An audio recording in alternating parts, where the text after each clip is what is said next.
I gotta play a song. I gotta play a song, homeboys. We're playing a song. What is up? What is up? From river to sea, Palestine will be free.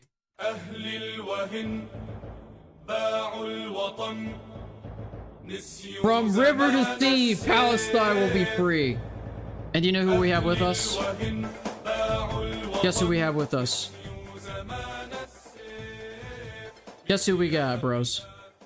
We got Emily ACAB, we got Antifa Super Soldier, and we got PC Principal up in this shit.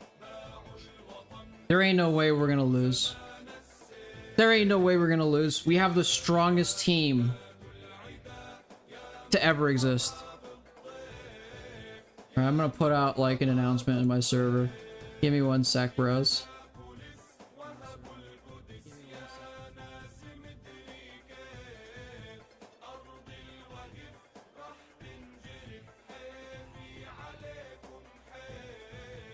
What is up, Merlin? Are you ready for the debate of the century?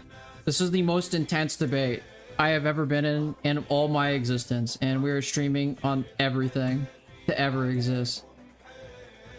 The Intifada Yins Oops. Let's go!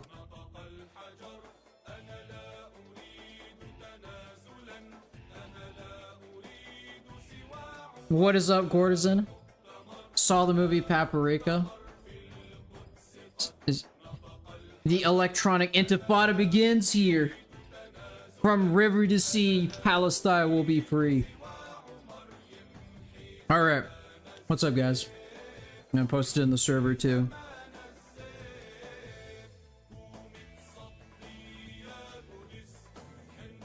Alright.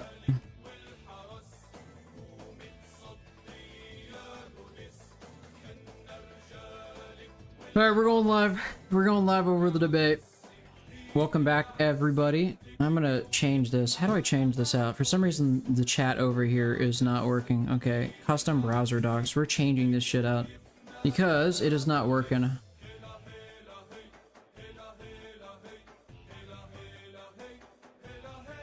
Alright, it's not working in OBS. Alright.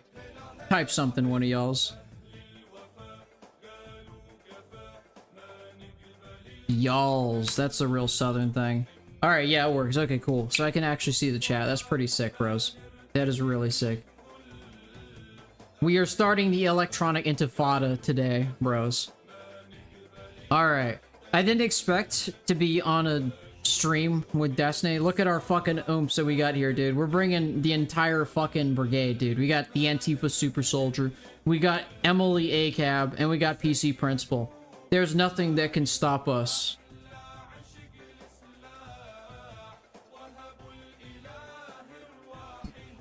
Alright, Loki. I'm gonna be honest.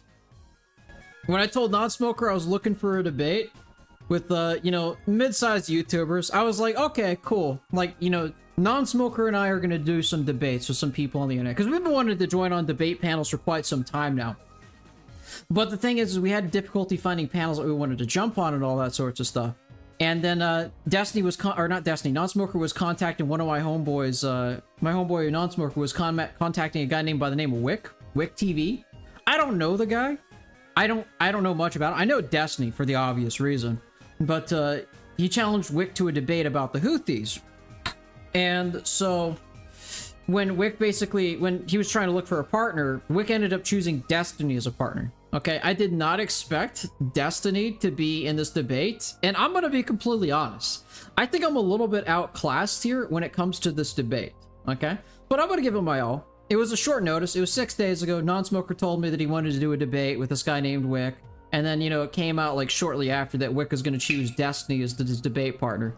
Which, I'm gonna be honest, like, Destiny is like the de facto guy who's known for doing political streams. Like, let's be 100% real here. He's not a small guy. He's one of the OG guys. Yeah, I'm not really gonna get angry because, again, you know, I'm walking into this. I'm kind of walking into this debate. I'm not expecting to win. It's because, like I said, 6 days to prep for a debate with one of the biggest political streamers on a topic I have a very shallow knowledge on to begin with.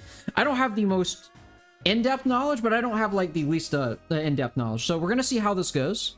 I'm hoping it'll turn more into a discussion. I'm gonna be 100% honest, my oomph, bro, and I don't recognize Dummy. Welcome to the stream, but I have a feeling which angle he's gonna come at it from. Okay, and by watching his previous discussions with or talks about Hassan Piker apparently doing the interview with the Houthi pirate, is that he is going to try and invoke, and also another debate he had with some blue-haired woman, is that he's basically either going to try and paint us as like dipshit progressives willing to support any minority. Now, it was one of the discussions he had with a lady that had purple hair or something like that on one of his previous streams. So, you know, again, I'm gonna let Destiny set the tone of the debate. Nonsmoker and I are gonna let Destiny set the tone of the debate. You know, we don't really have a control on how that's gonna get set, but you know, all we can try to do is be as good faith as possible, you know, support our positions, and, you know, just go from there. We'll see what happens, you know? What's the worst that's gonna happen? We're gonna lose to, like, one of the biggest political streamers on YouTube? Like, it is what it is, man, you know? I'm just waiting for Nonsmoker to basically come back in here, and then we can do, like, a collab stream. Like, I mean, for the most part, I'm gonna argue that the Houthis... While it's one thing to agree that a lot of these Arabic movements in the Middle East do have anti-Semites in that. To say that there aren't some of these elements within these groups would be a fucking lie. But the thing is it's more important to analyze what they're responding to in the first place, which is namely the genocide going on against the Palestinian people in the Gaza Strip. The Israelis have effectively airstriked it. They've bombed hospitals. They've cut off water, electricity, and supplies into the region. And so the thing is, a lot of the reaction from the Arab world isn't coming from nowhere, okay? And so the thing about this is that, you know, you can get mad at, like, a lot of their backgrounds. Maybe they are some far-right extremists for the Arab world, but nonetheless, right? We're more or less talking about their response to an active genocide going on against the Palestinian people. So let's see if I can get Nonsmoker in here. We're going to do some final thoughts of basically how we're going to do some... We're basically gonna huddle before making our play, I guess. We're trying to figure out, like, how we should open up this discussion. Because, again, you know, I'd rather have a good discussion. They can tell this is already getting pretty heated. Okay, so go ahead. Okay, so okay. Path to peace. Tell me how do we do the path to peace for Palestinians when that directly conflicts with the path to peace for Israelis? When Israel wants a country and Palestinians don't want them to have a country, how do you reconcile these two positions? Because Israel is a fascist ethno-state. Honestly, you know, with the British Mandate of Palestine, even in the Ottoman Empire, the region of Palestine was a multi-ethnic, multi-religious region. You know, the Ottoman Empire, under the jizya system, you know, allowed different religions within the region, Jews and Christians alike. Did they pay an additional tax? That's true. But, you know, for the vast majority of the history of the Middle East, they weren't these blood-sucking parasites that were just radically against everything that wasn't their own kind. Hold on. Everything you're just saying is not true. So go to the next point. Because so far, Israel has dramatically improved its position in the world over the past 80 years. Yeah, excuse me. No, yeah. sorry. No, I'm talking about since October 7th. That this is what I'm. It's a road bump. I don't think many people will care. You don't think many people would care? Oh no, you don't think people would really care if they actually carried out an ethnic cleansing? If they actually got a full ethnic cleansing, they probably would care, but I don't think that's going to happen. Okay, so that's what I was referring to, right? Like. Oh well, that's not happening. So I don't know. We would refer to something that's not happening. But I think right now, But you're saying it's a fine thing if they go through ethnic cleansing. Like if Hamas, right, that you say is completely who's completely unwilling and unable to come to negotiations or to do anything. Israeli state that would lead to a ceasefire, right? Like in your opinion, that this organization that are completely incapable of doing let's that, take this then, out. well, you just kill them all, right? Then just kill them all. That was you. Okay. If right? they want to fight to the bitter end, then literally the 26th of January 2024, right, Palestinians in Israel have no citizenship or are considered stateless, requiring ID cards from Israeli military. They don't even have citizenship right now. in Israel. Okay, I feel like you're not drawing the distinction, right? So I think we all agree Hamas unreasonable, bad. Okay. I don't think there's any reason to believe that the Palestinians, as a group, or in Gaza, would want to fight to the bitter end. Would want to They fight till they're all literally fucking do. dead. They literally said that they Okay, that's fine if you don't believe that, but most of the polling data, even from before October 7th, shows that Palestinians believe that they should continue. Yes, they want to fight. Yeah. Okay, Most of the Palestinians still as support the prime- October 7th attacks. It's like 82% of the West Bank. Okay. It's 57% of the Gaza Strip. But as Prem laid out earlier, right? So one of the contributing factors to this could be that they don't believe there. I think one of the distinctions that we're going to need to try and not fall into a logic trap is distinguishing the Jewish people from the Israeli state, which the Israeli state, if this is true, as of January 26, 2024, Palestinians have no citizenship and are considered stateless, requiring ID cards from the Israeli military to live and work in the West Bank. Yeah. Because I don't know if you guys, I don't know. It doesn't mean anything, okay? Nobody wants peace here. They want a one-state solution. That's what they want. They don't want peace. The Palestinians don't want peace. Yeah, that's What's wrong with the one-state solution? The difference between the Israeli state is that there is no path for the inhabitants of Palestine, just for the Jewish people. Prior to the Israeli settlements, Okay, hold on. Palestine was a multi-ethnic, multi-religious I'm state. not saying that I don't want the Israeli Jews to live there, right? I'm totally fine with them living there. I'm just saying they should live there as equals with the Palestinian Arabs, right, in a single state. And obviously that's a long-term project, and I agree, farther off than any kind of two-state solution. Though, like I said earlier, I do think that seems to me to be the only way to have like a lasting peace long-term. Because I think anything. I see a else is non-smoker in here. What is the lasting peace long term? It's so- the one-state solution that you have no evidence to work. All right, I'll be there's right back, mass guys. Violence from Palestinians towards Israeli citizens. When Palestinians don't even want literally, you're like, it is the most like Western idea ever that you want to impose a solution that neither side of these people want. None of them want this, and you're saying this is what they really Hold do on. want. Like, when in the polls that you've seen where they call for a one state, like a single Palestinian state, I think you said that most Palestinians support this, right? A single state. Those polls also say that they want to expel the Jews? my understanding is they Or don't asking want for equal equal rights for Jewish and Muslim citizens. I can try and find the I can try and find this poll. I don't know if it was in the most Yeah, 'cause recent my one. understanding, yeah, because my understanding is that's not true. And that what they do want is one man, one vote. And the reason the Israelis don't want this is because they want to maintain their ethno state for reasons you could say legitimate or illegitimate. I don't think the ethno state is legitimate. But That's this fine, is even one though of every the- single other country in that region maintains an don't care. ethno-state, but okay. No, it's not the same. All right. It absolutely is the same. What do you mean it's not the same? Wait, how is it not the same? It's absolutely not the same. Oh no, so the Jews are an ethno-religious group, plopped down with an ethno-state, plopped down in an area where the demographic reality, it makes that ethno-state impossible to maintain without keeping people out of the fucking country, right? For long, people right next door to you, they can't immigrate, they can't come back home because of just the demographics. So I think long-term Israel's going to need to soften on that or let go of that for there to be peace, because this is one of the driving factors behind the conflict. Is that what is one of the driving factors? That they're attempting to maintain an ethno-state, an ethnic majority within Israel. It's the No, that's reason so no. many Israelis are That opposed is to not. That has one-state nothing to solution. do with that is not a driving factor for the conflict. This is a non-factor. Why would you think that? Why would it be? Okay. So if you, I mean, just I guess think it through, right? So there's an ethno-supremacist ideology. What ethno-supremacist? Where are all these terms coming from? What? Okay. Jews have one the- country? How many countries do Muslims have? Like 60 plus. What do you mean It's irrelevant. ethno-supremacist? What the fuck? Muslims have multiple countries, but they're also historically multi-ethnic and multi-religious. Right, in Israel. Can Israel stay the same, or are they just taking people's lands, man? Centric or ethno-supremacist ideology built into that religion. Okay, I don't think I don't even know theologically if that's true. I think it is. And I I'm know- almost I'm not positive expecting it's you to, not. like- I'm pretty sure that I don't think that, for instance, like as part of Judaism, I don't think you believe that non-Jewish people are all condemned to hell. In Islam, you actually have separate dhimmi status for people that aren't part of your religion. They live as like separate citizens, arguably, depending on what country you're living in. Yeah, I'm not a, like I said before, I'm probably more Islamophobic than you are. Okay, I'm not a fan of Islam or Christianity or Judaism, but I think what tends to happen is people tend to minimize the impact of the religious right in Israel and what that religion actually is, right? So what these beliefs are. There is absolutely built into Judaism a separation between Multi-ethnic. Jews and non-Jews. and there are rules for what can happen with Jews and rules for what can happen with non-Jews. And it's not as simple as, you know, we're going to keep to ourselves.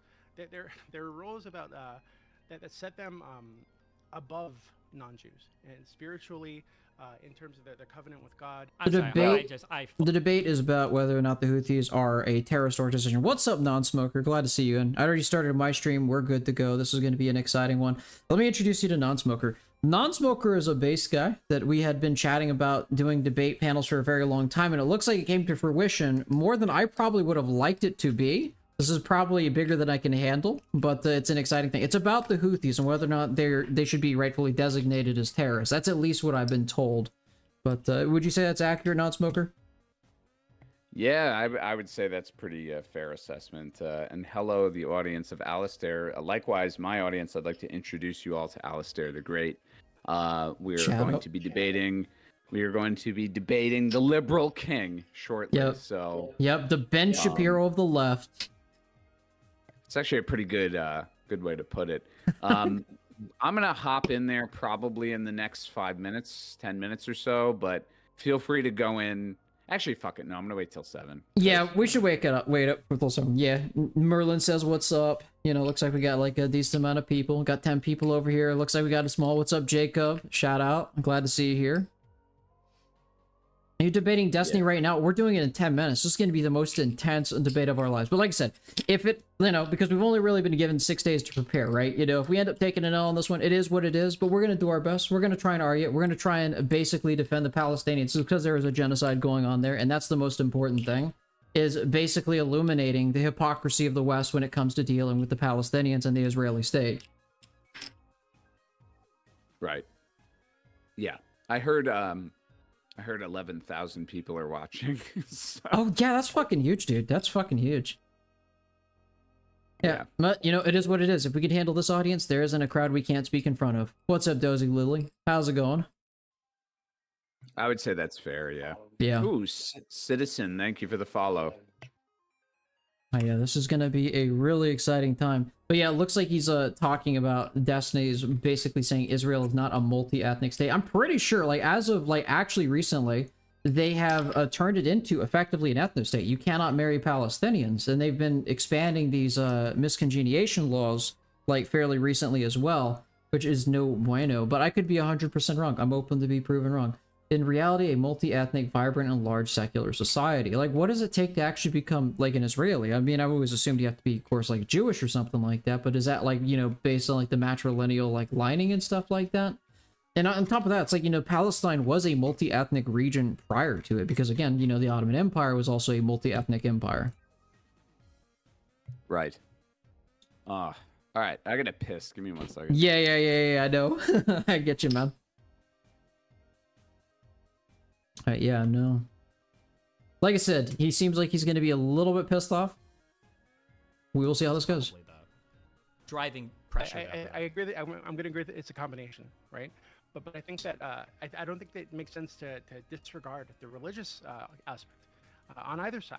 There's absolutely a religious aspect on both sides, and the attitudes that come from the religious aspect are obstacles to peace. Okay, hold on. What you don't like the word peace to justice to whatever the fuck. Wait, what percentage of like the Palestinian hatred for Israel comes from the fact that they have an ethno state?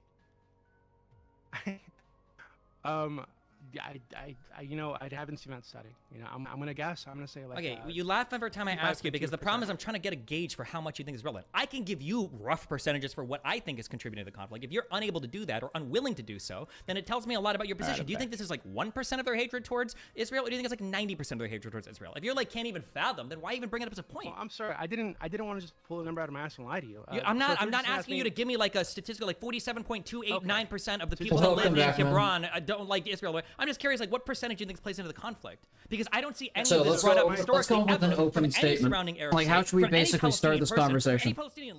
Should we start this conversation? Of course, we can't say the Houthis are, like, obviously mostly good, but I would say, like, you know, that their reaction is justified over the Palestinian genocide.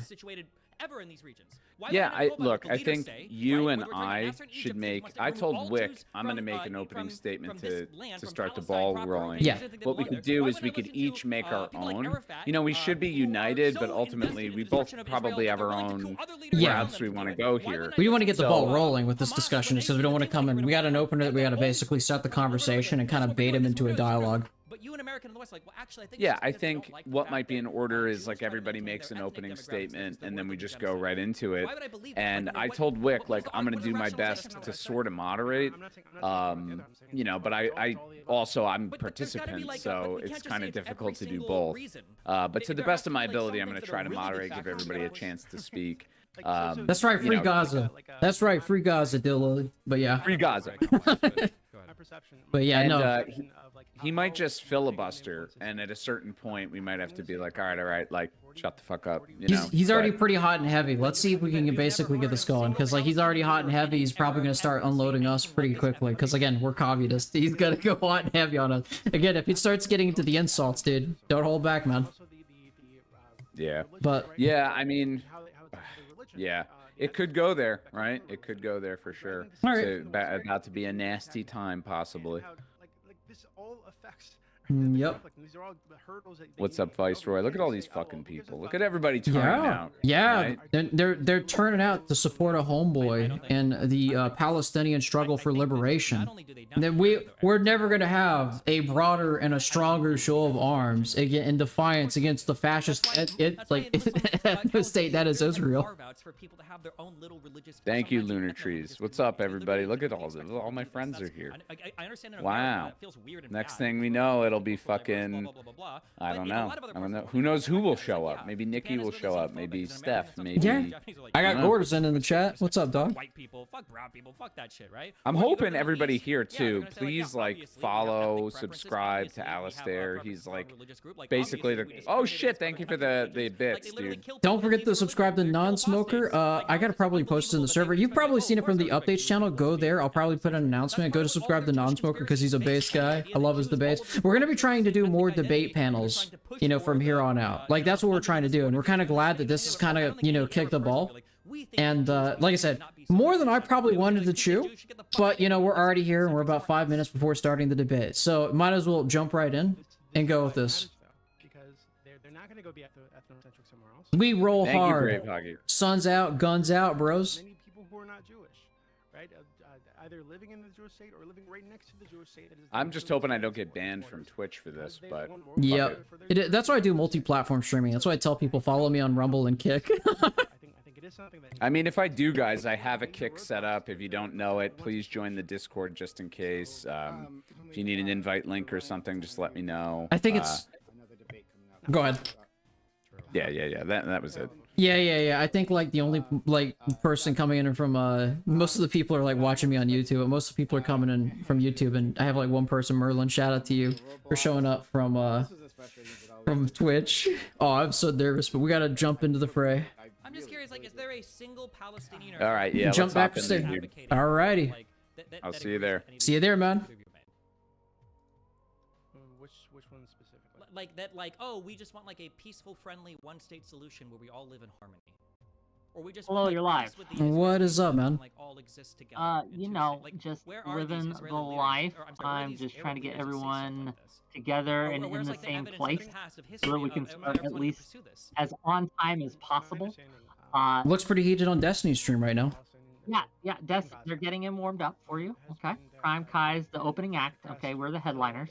So he's getting them all Okay, worked but up, hold on. all Even riled the up, and opposition, so even the hopefully we'll oppression have in an Gaza interesting discussion once started they. Yeah, in 2004 looks like he's by coming in hot and Hamas heavy. trying to negotiate peace with Israel, and Hamas and other So I extremist factions don't. couldn't stop I know fucking shooting Nonsmoker. rockets Nonsmoker and I've into talked fucking quite a Israel. while. I don't know you, Or, yeah, misunderstood. Alistair. I What's your like misunderstood, general like suppression of positions Gaza. on the I mean, Houthis? I'm just suppression Well, of I don't necessarily consider. I consider them from an understanding perspective. I more or less don't agree with more of their radical positions, but I can understand what they're reacting to as at the genocide that's going on the Gaza Strip. I 100% understand why they are reacting towards that.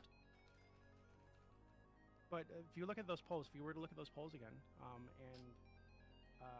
fuck, I can do like a a Google flu. Let me see if I can swap this out so I get the browser. Arabs are asking for is single state. I might turn off because I hate that like loop back effect. Also, you're muted, by the way. I'm probably gonna just do the profile picture. That's fine. But yeah. It kicks free. I mean, you know, I know most people are coming in from YouTube, but kicks free, man. Yeah. So This is true. we'll see how this goes. Yeah. Yeah, I gave him the link, and when he's backstage, I'll drag him in, and we'll do this. We'll do this. 2v2. Heavy style. I'm gonna let Nonsmoker. He's the one that invited me. He's the one that set this up, so he's gonna be taking point here, taking lead. Yeah. Any questions on your guys'? No, I was thinking what makes the most sense is like I could give an opening statement, then Alistair, then hand it off to Destiny, and then you, and then we could just go into maybe like an open forum, and if it gets out of hand, you know, we'll have to say, hey, stop it to whoever's getting out of hand. We're gonna have to self-regulate a little bit, right? That's fine. But- Some out of hand is okay, right? Some a little bit of it is passion is good, right? But yeah, if everyone starts yelling and screaming over each other, it's gonna be an issue. I don't mind passionate discussion, but it has to be good discussion, you know? We'll see. Yep. I'm hoping this can be a good discussion. I'm hoping this will be a good Okay. discussion, you know? Yeah, we're just waiting on the man of the hour here. Oh yeah, the big man himself. Give him a minute though. He's just had to deal with Doobie and Prime both at the same time, so you know that's a little bit of a stressful situation. Did you guys watch the Prime debate at all? I've only watched like a couple of Destiny streams recently to get to know his positions a little bit better. I did not. Okay. I thought it was a interesting talk. But you know, that's me. If What you guys was haven't Prime's watched it, you have take? fun. Yeah. What was Prime's take? Prime is the is pretty pro Palestine, pro ceasefire, etc., etc., etc. Destiny is, I wouldn't call him anti-Palestine, but he's a less of a pro ceasefire person than Prime is. And did you guys see the ICJ ruling today? Yeah. Yeah, I figured that would come up. Thoughts? Yep. I mean, again, it's like it's not definitive. It's not like Israel's definitely being charged with anything. In terms of my argument, I feel like it's kind of leverage for a negotiator to step in and deter Israel from any further action. You know, you could make the argument that, hey, if the world is at least considering a case of genocide being, you know, charged against you, maybe, you know, it's time to take a step back and reconsider the strategy here. But we'll see where it goes. I mean, it could still, you know, fall apart in court. Sorry, I'm just checking my DMs, making sure. Well, yeah, he asked, and I gave him the link. Imagine he just no-showed. That would be frustrating. But no, not to glaze the guy too much, but he's never purposefully stood me up. There was one time we had a scheduling conflict that my invite went to spam. He scheduled like 3 things at the same time. It was a whole mess. But other than that one incident, if he says he shows, right? If he says he's gonna show up, he shows up. So I'm grateful for that. Not every creator does that same thing. Even the small ones, right? There's a lot of small people that I've invited on who 5 minutes before the stream, they're like, "Oh, sorry, I can't make it," or "Oh, no, this is boring," and they just ditch, and I hate it. But yeah, I'd imagine that becomes more common the bigger you get, I suppose. oh yeah, well, Yeah. always have a backup plan. If I have to, I'll take you both on at the same time. No, but I Thanks think for the that follow, this is Emily. yeah, I think this is going to be a good discussion. I hope so. I'm more open for a good discussion more than anything. But if it gets heated, it gets heated. Yeah, and don't be afraid to like we're not on Twitch or anything, so moderation is not as big of a concern. So if you're pro Houthi, be pro Houthi, right? If you stand what they're standing for, do it, right? Did you hear that? Follow me on Kick. So yeah, definitely don't hold back is what I'm asking. Yeah, no. Did Destiny bail? Destiny did not bail, at least not yet. I think he's still arguing with Prime. I think that's going a little bit over time. It looked pretty heated. It looked like a fun discussion. Yeah, Destiny's pretty I heated. tuned out about 5 minutes ago, so when he gets here, he gets here. And like I said, he's never done me wrong yet when it comes to scheduling, at least. So Yeah, Destiny always struck me as the kind of guy to try and, do a lot of Socratic logic. Oh, Nonsmoker, your mic's off. Yeah, I'm yelling at chat. Oh, okay. But yeah. So, Alistair, what made shit. you want to do this debate? Like, what made you decide? I want to talk about this. So I was wanting to get in debate panels with Nonsmoker, and we'd been looking to get on debate panels for a while. And eventually Nonsmoker messaged me probably Sunday or so, and he's like, "Yeah, I found this debate panel." I was like, "Oh, sweet, we could finally get a debate panel to hop on or whatever, right? We'll be the token communist." And then he's like, "Oh yeah, it's Destiny's gonna be on." I'm like, "The fuck?" That's something else entirely. A little bit out my league, but okay. You know what? You know what? Yeah, I contacted Alistair, and I've been talking for a while. Actually, I don't know if you remember, Rick, I said to you a little while back, I have communists in the chamber if you need them. Alistair is one of them. And it's just funny that the first debate I offer up to him to be a part of is with fucking Destiny. It's like 0 to 1,000, I was hoping for some 50, maybe 100, concurrent viewer kind of thing, mid-audience size, not 10 grand. That's okay, Right. Like the next one is with, AOC actually after this. Yeah. Then we're gonna be going to the presidential debates too, in front of a live audience of 30 million or something. No, it's one of those things. Well, so I reached out to. I'm not sure who did it first, but I reached out to Nonsmoker, or Nonsmoker reached out to me, and we wanted to talk about the Houthi thing. And I was like, okay, I'll set up. I have a panel already set up on Thursday that I would invite him to, right? And then he asked me that if I wanted to actually debate, and I said yes. And he asked me to bring a partner, so I brought a partner. And here we are. Yeah, he told me it's like a little bit outgunned, but we'll try our best. I mean, look, I don't fuck around, right? Like, kids need to learn. Just saying, right? If you find yourself in a fair fight, you fucked up. So bring on the strongest guy I got, and this is the strongest guy I got. I mean, if I could summon Donald Trump or somebody to be my debate partner, I would too. You wanna settle Don? Look, if you can get Donald Trump on here, I'll pull him on and we'll talk. Yeah, I choose Donald Trump to be my next debate partner. Well, Wick, and just a shout out to Wick too, by the way. Go follow him, guys. Wick TV on Twitch. Wick low key has a number of decent sized to big streamers on his panels. I've seen a number of them. This is not your first conversation with Destiny, correct, Wick? Correct. I've and also people outside of the debate sphere entirely. I had no opinion on.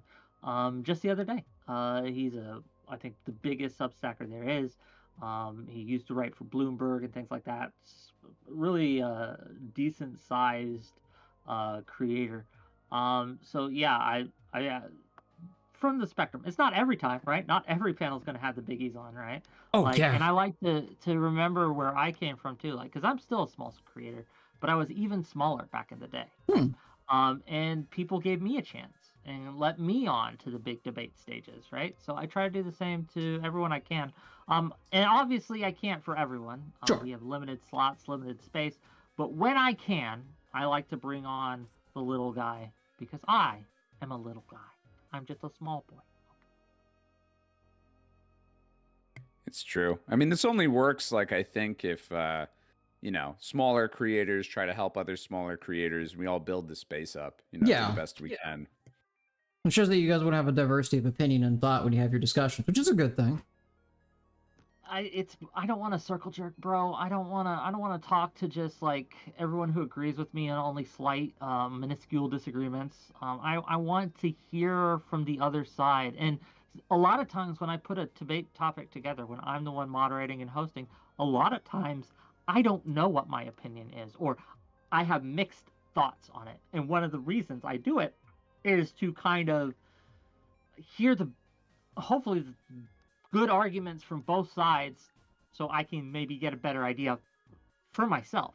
Now, on this topic, I absolutely have a very strong opinion. Okay. I think what we need to do to the Houthis is, well, we'll get into it. I'm Yeah, sure. okay, yeah. But yeah, I am not sympathetic to them at all. I think that yeah, it'll be interesting to see how this goes. But yeah, once Destiny gets done arguing with his current opponents, we can bring him on. Fuck, if I don't know if Prime's pro Houthi or not. I'd just say we can just bring Prime on to this. But Oh, if it looks he's not like pro Houthi, that's he's still muted down there. Okay, I see his account down there. Watch party. oh, he went in the wrong route. All right. Hold on. Okay, we found him. Alrighty. Took a minute, but we got him. You went in the wrong room, buddy. Wow, hi. Hi. What's up? I didn't expect you to be down there in the watch party. I thought you'd be up backstage. But Oh, well, just dump me down there and leave me, okay? Fuck you. Okay, how's it going? It's going great. How you going? Well, I saw part of your debate with Prime and Doobie. You looked a little heated there. Yeah, that's what everything we do. We okay? scream at each other. Blood sports. Hold on, you're very low. Let me turn you up. How's my audio? Can you say something again just to make sure your audio? Hey, how's it going? 1, 2, 3. Hello. Hi. Yeah, you're still a little low. Can you turn yourself up a little bit? No, what the fuck? If my shit is low on your end, you're fucked. Fix yourself. My volume is in the red. My volumes are perfectly fine. You go to user settings on Discord, okay? You click I'll user just turn up settings. my headphone volume. How that? Well, how many different volumes do you have? Is your volume set to Oh shit, we're debating the omni-liberal 100%? himself. We're here, guys. I have you on 200 on Discord. So No, on your actual Discord voice settings. Grab your let me- popcorn, grab your energy drinks. I don't care what you bring. We're gonna have a good time. Like, you have to go to voice and video. You click the gear thing. You go to voice and video on output volume. output volume is 100%. Yes. Oh, okay. Then turn your shit up, motherfucker. Fair enough. Well, this ain't my rodeo here. Nonsmoker's the one that invited us. Nonsmoker, take it away. You're up. Yeah, Wick, Destiny, thanks for coming on, guys. I really appreciate it. So, I had approached Wick with this topic, I guess, like a week ago. It seems to be one of the hotter issues in the news lately, the entire Houthi question. Is it appropriate for us to carry out military strikes? Is it not? I'm of the position that it's not. And I'm next, I guess my homeboy. reasoning is a little complicated, but I think it seems to make sense to me, and I just maybe need a second to hash it out. But my position is that the U.S. has a really terrible track record in both the 20th and the 21st century, at least after the Second World War, of getting, tangled in conflicts where we purport to be trying to reduce tension, trying to preserve human life, trying to fight for humanity's sake. And what ends up happening is these various little theaters turn into a greater degree of like chaos and disarray. More people die, conditions get worse on the ground. Things just turn out to be worse than they would have had we never gotten involved. In most cases. Most recent example, the biggest one I always reference back to is the Iraq War. So with that being said, I see military strikes on a small country, and I have this reflexive, sort of urge to say this is bad. But looking over the nuance a little bit, I happen to think that the reason the Houthis are doing this and carrying out these strikes on commercial shipping vessels is an attempt to try to legitimize themselves as a regional power. And I actually think that a lot of that is based on the idea that they feel like they have this moral argument, right? We're doing this to stand up for the Palestinians, and we're trying to stop this genocide in Gaza. Whether that's a legitimate claim or not, to me, is almost irrelevant. I think it actually is incumbent upon the U.S. to try and do more than what we're doing now, which is virtually nothing, to try and broker some sort of peace arrangement between Gaza and Israel, which will take away the moral imperative, at least on behalf of the Houthis, to continue these strikes. I happen to think that as of this point, we haven't killed any civilians, but I think if we continue striking Yemen, the probability that we will kill a civilian increases every time we carry out strikes. I think that killing civilians is bad. We should do everything we can to reduce the amount of civilians that need to die in these conflicts. And I just don't want to see this conflict expand more and more and more and more and see more people die, see more American tax dollars wasted in the Middle East, killing, you know, generations of brown babies and shit like that. So that's my basic position. Alistair, I think you have sort of a similar take, and then maybe we could go like Destiny and then Wick with like opening statements. Yeah, I have mostly a similar take in that the Houthis are making a legitimate response to what is going on in the Gaza Strip. And this is more or less like a long trend of historical patterns that have happened with Israel continuously expanding into Palestinian territory. And so these reactions are more or less legitimate. Not necessarily perfect. I'm not going to defend that they're perfect, but they are understandable, to say the least. Cool. Destiny, what are your thoughts? Yeah, the reactions are totally not legitimate. Just because you're upset about a conflict going on in some other part of the world doesn't give you the right to attack the entire world. Shutting down massive shipping lanes that have massively negative effects on everybody is unhinged, and you deserve to have whatever launching platform or boat or infrastructure you're using to launch those attacks to be absolutely and completely obliterated by whatever country wants to do it. I think the United States, as the leader of ensuring like trade and whatnot around the world, or ensuring maritime shipping and everything, I think we absolutely have an obligation to stop this. I think the rest of the world is looking at us to stop this. And there's no moral authority on the rights of the Houthis to attack merchant ships, and there's absolutely moral authority from the United States perspective to guarantee free passage through international shipping lanes. But you said they had no right to intervene, so why do they not have a right to intervene when we're in... Oh, sorry. Wait, Alistair, and not to cut you off, yeah, maybe give Wick a chance. Let him go. I'll get in there. Trust me. You can let him go. You said they have no right to intervene, but then you're dictating that the United States should intervene with the Houthis. Yes, that's correct. Why's that? Well, because the Houthis are aggressing against international shipping, and the United States is defending international shipping. Indiscriminately? Yeah, well, just today... Doesn't matter, even if it was discriminatory or indiscriminate, it doesn't really matter. You don't have a right to shut down incredibly important trading passages, and right now the world is viewing it as indiscriminate, so... Well, I mean, how many ships have they attacked? They've attacked 34. There's an average of 68 ships passing through the Suez Canal daily, okay? And so over the period they've been doing these attacks over the last 70 days, 4,900 ships have passed through this canal, and only 34 have actually been seized or interacted with by the Houthis. So they're not targeting every ship. Well, the majority of training is... The entirety of the world is decreasing their traffic through there. More and more people are routing their ships around South Africa, and nobody wants to take the risk of their ship being the one that's destroyed. Shipping has fallen off dramatically. You can look at the container costs that have ballooned in value for, especially Europe, is being negatively affected by this. And I just to jump in here, right? Just because they aren't able, like physically able to attack more ships, doesn't mean they wouldn't if they could, right? They are, at least it seems to me, that they are going after everything that they can get their hands on, including U.S. and UK-owned vessels. Just today, they hit a United Kingdom tanker, right? And there's fears of a massive like oil spill, ecological disaster in the region, right? This idea that they are doing it with just to support the Gazans, right, is ludicrous and not bared out by the data. They are attacking Japan-owned ships, anything they can get their hands on. And sure, they aren't doing it to a level where like every single ship is getting hit, but that's just because they can't, right? Not because they don't want to. But if they're targeting indiscriminately, why is an all-Chinese crew signal being sent across as a warning sign not to attack certain ships? The Chinese ships aren't necessarily getting attacked by these things. This was something that was really... Go for it. The Chinese literally abstained in the Security Council from the vote when we said we were going to go and fuck the Houthis up. Chinese don't like this anyway. Okay. Like, especially because the Chinese one trying to broker peace in the region. Like, nobody wants this. But the fact that Iran. these ships are using like all Chinese crew as a signal to avoid being targeted by the Houthis is evidence they're not just targeting all ships. They're mostly targeting ships which are either from the United States or the United Kingdom. And the first ship that was targeted... Even if that was the case, they wouldn't even have a right to do that. Okay, so why does the United States have the right to intervene, but not the Houthis when it comes to the genocide going on against the Palestinian people in the Gaza Strip?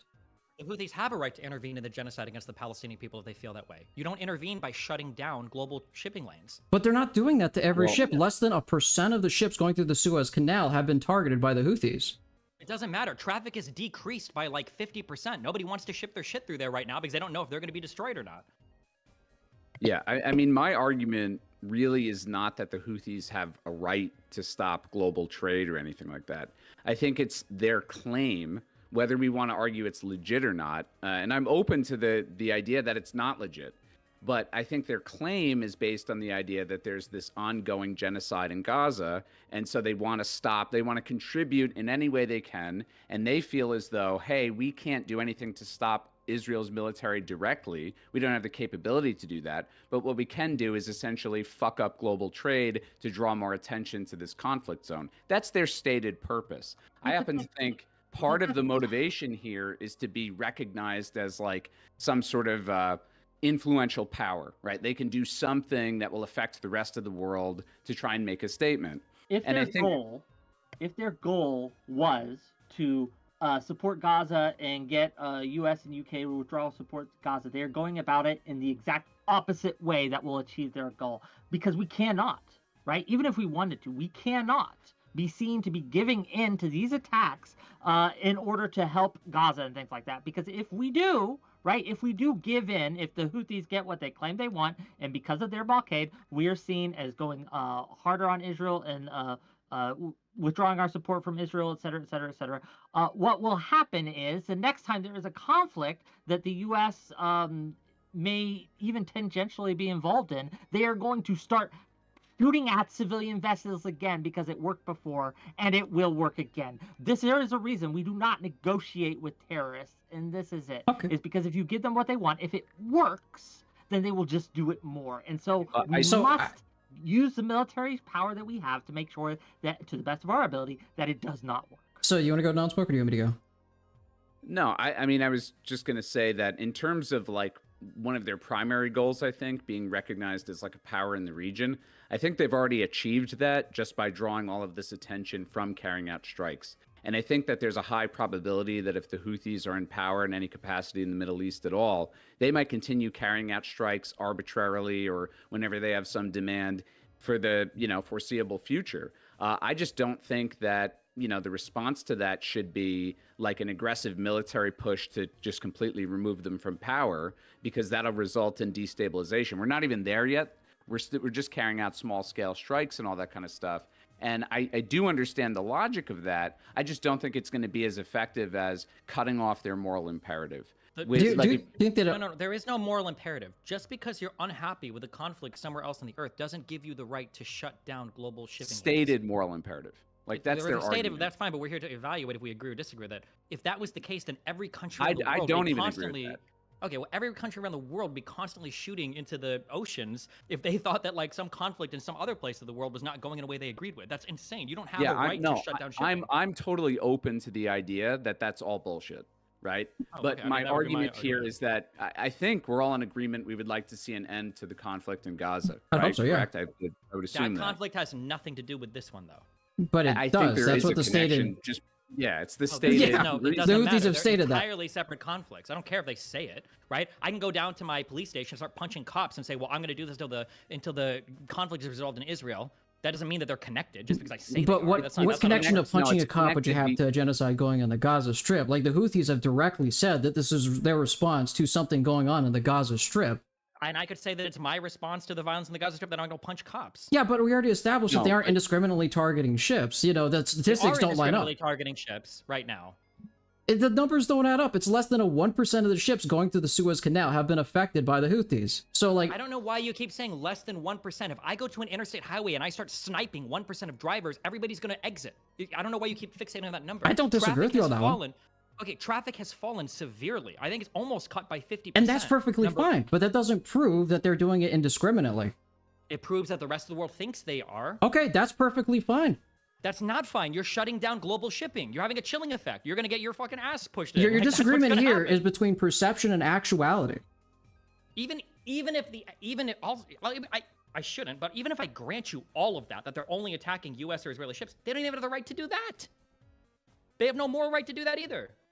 No, I'm open to the idea, once again, that they have no moral right to do any of this. What I'm suggesting is part of this, I think, is political. Most of it is political for the Houthis. They look at it as like, hey, we have a justifiable reason to carry out these attacks that will make us look like a legitimate regional power. So if we can do something to take away that moral argument, it might actually hurt them in the optics area. And I'm open to the idea that if we can help resolve or do more, in my view, to resolve the crisis in Gaza, and the Houthis continue to carry out attacks on ships, I'm actually okay with responding with strikes. No, first, coordinated there's no strikes. connection between these two conflicts. They're not I mean, connected at all. they've stated that there's a yeah, they direct stated connection. publicly. How matter are you that they denying stated. this fact? Like Assad Because Piker they're not- talked to a because you can Houthi look at pirate the- about this before. Like they've already stated this multiple times publicly. It doesn't They're using matter. it as They're a- not but it connected. We matters can use 'cause our they're- eyes and our brains. The countries don't border each other. They don't share governments. They don't share No, but economies. They it- don't share funding sources. They don't share like anything with each other. So, matters- so it so if matters- it's disconnected from me, I can't involve myself and say this genocide is wrong. Is because I don't presently live there. I can't morally If say I that's think- bad. Hold on. No, wait. Hold on. What? Oh, I mean, you Who- said they're everybody around the world- completely disconnected. Is that not your No, argument? Hold on. No. You just said if you don't live there, you can't say the genocide is wrong. Yeah. No. What I said is because you don't live there, you can't start attacking ships in trading lanes. There's a big difference between shooting missiles at civilian ships and saying that something is wrong. If they want to say Sure. something's wrong, they have every right to do that. Sure, San but we're talking about a Francisco distinction between declared that they perception and wanted a actuality. ceasefire. They're not bordering it. They condemn the Gaza, what's happening in Gaza, but Biden isn't bombing them now. What's the difference between these two groups, right? Both are condemning, right, what's happening in Gaza. Both oppose it. One is engaged in terrorist attacks against civilian targets. So And that's one it. is You've not. argued that it was just the perception of indiscriminate attacks. You've already agreed that it is not, in objective reality, indiscriminate attacks. You mostly made your arguments based on the perception, not the actuality, is because the numbers don't line up on the total number of ships that's going through the Suez Canal. Wait, why do you keep saying... Hold on. Do you recognize that traffic has dramatically fallen? Oh, I do recognize that. Okay, do you recognize that shipping costs are exploding for Europe? Yes. And do you recognize that thus far, there's not good evidence to suggest that the Houthis are only targeting Israeli or American vessels? You haven't proven that. Okay, what would you need me to provide you to prove that? I don't know. The Galaxy Leader, the first ship that they went after, was basically the company, I think it was Ray Cars, was established by one of the wealthiest businessmen in Israel. It's not being indiscriminate. That's my point the entire time. You can argue whether or not these have been effective. So now they can target any ship that had an investor that was Israeli? Who's one of the wealthiest men in Israel? Is that not an important figure with now we can Israel? so what about a really wealthy Jew from the United States? Can we target his vessels? Why would they attack him? No, his shipping vessels that he invests in. Okay, if he's a Jew from the United States, or is he tied to the Israeli state? That might be why they'd be targeting him. Is this guy funding the IDF? He just happens to be a very wealthy businessman and Israel. Okay, what about today, when literally like hours ago, a massive Russian tanker was attacked by the Houthis? This happened hours ago. Do we think that is there a Jewish connection to that? It's not a Jewish connection. We're more or less talking about Zionists and relations to the Israel state, which is what they've been talking about the entire Zionist time. Connection to that? I'm not sure. I don't know about that instance. Okay, so Yemen's Houthi rebels claimed the strike on the Marlene Luanda. The vessel is carrying Russian origin naphtha, a product used to make plastics and gasoline purchasable at the price cap, blah, blah, blah. This literally happened hours ago. Carried fuel from Russia, will likely concern Moscow. Vast amounts of Russian petroleum now pass through the southern Red Sea to reach Asian buyers. Recent Houthi attack. Attack on commercial ships. There's Japanese vessels as well. There's other vessels. Like, there are vessels that have zero connection, right? Just Which because one's they the did Japanese one, the vessel? Galaxy Leader? Which one's the Japanese vessel? Let me get the fucking name. of it. Because Hold you're on. probably thinking of the Galaxy Leader, which was British owned and then operated by a Japanese crew. And you think that they had justification to attack that one? No, I'm not more. Because the shipping company...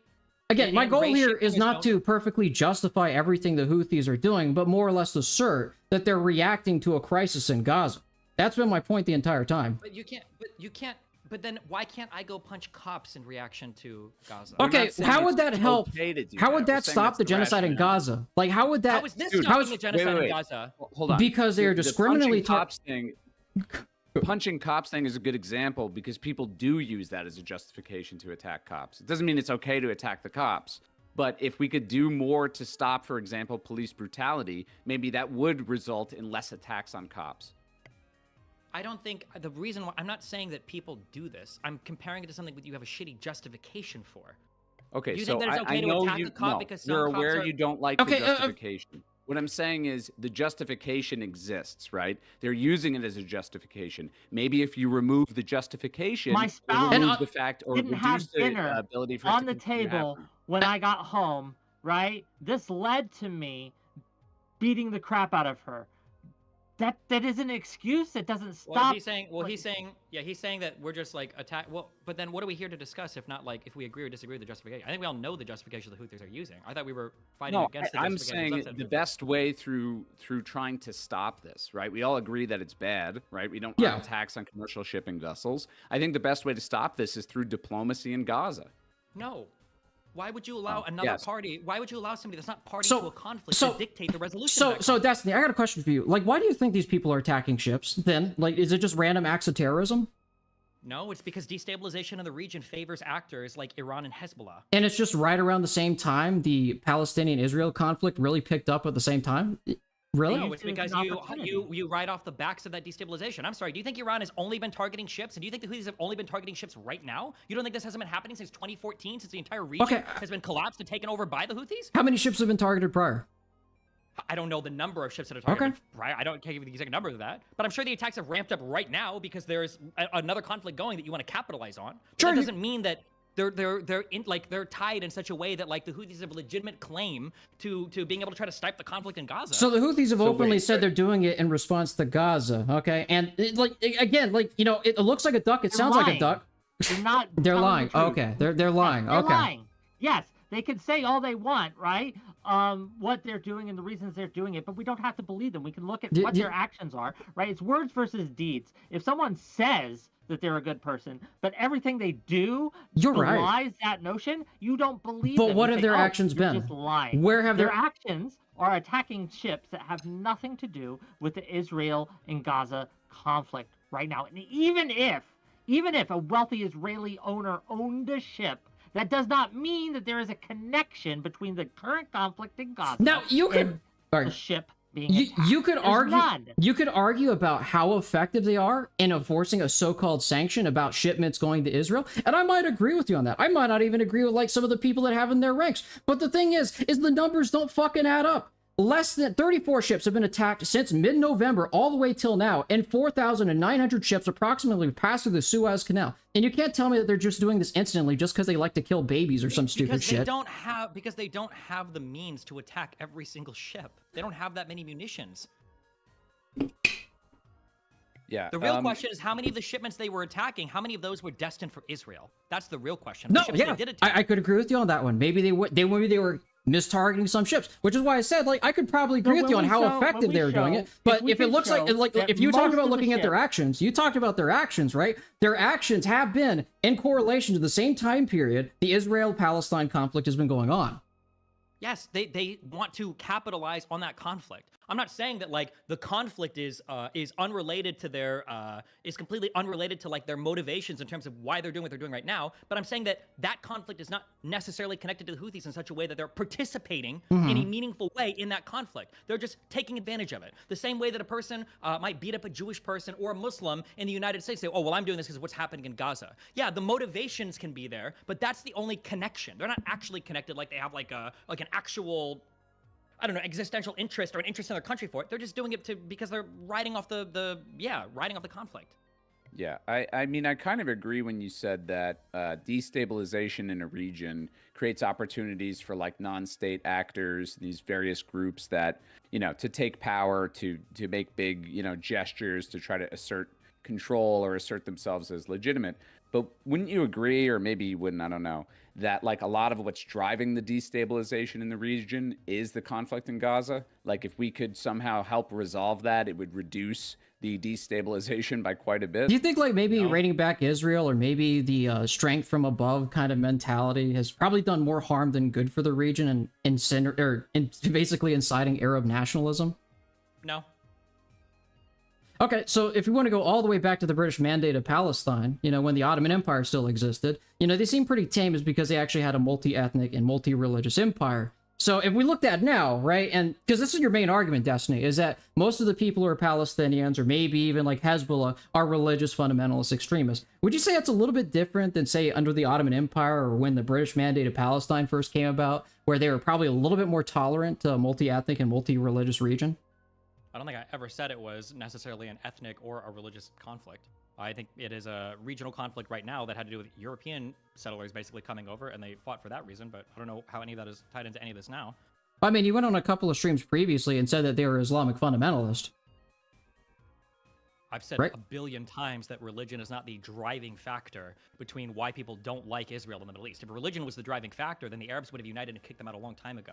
It was thinly veiled desires for pan-Arabism. It was different competing nationalistic interests. That's why at the same time the Six-Day War was going on, Saudi Arabia and Egypt were fighting on the same side against Egypt and funding different sides during the Yemen Civil War. So, I mean, like...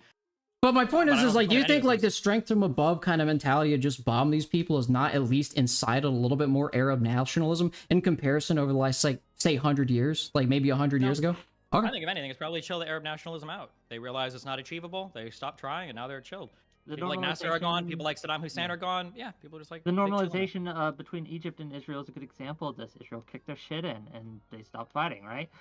So again, like this idea that people will simply be radicalized if you bomb them, I don't think it necessarily pans out. I think that you're putting the cart before the horse in a lot of times. Like, I guess my question to both of you would be, you don't like that Biden's striking the Houthis for what they're doing, correct? You think that's wrong? I think... I think it. Yeah, go ahead. Wrong, I just think ineffective, it's whatever. right. Yeah, I think Yeah, it's not a correct. very Okay, effective. so what would okay. you have him do? Because what it seems to be like you guys are asking us to do is just let them continue to hit civilian ships. You're asking us to be Uvalde cops waiting till the shooter tires and tuckers himself out, and then you can go in and negotiate with him. I reject that notion entirely. If you are actively targeting civilian ships, it doesn't matter your reason why. We should take you out and take your ability to continue to do so out. And that is what America and UK both are doing right now. They're targeting radar sites. They're targeting missile silos. They haven't killed, to this day, a single civilian. Again, if someone is actively shooting at civilians, you stop them. Period. Yeah, but does that... Yeah, but Go ahead. well, I was just gonna say two things. One, I mean the strikes on commercial shipping vessels haven't stopped.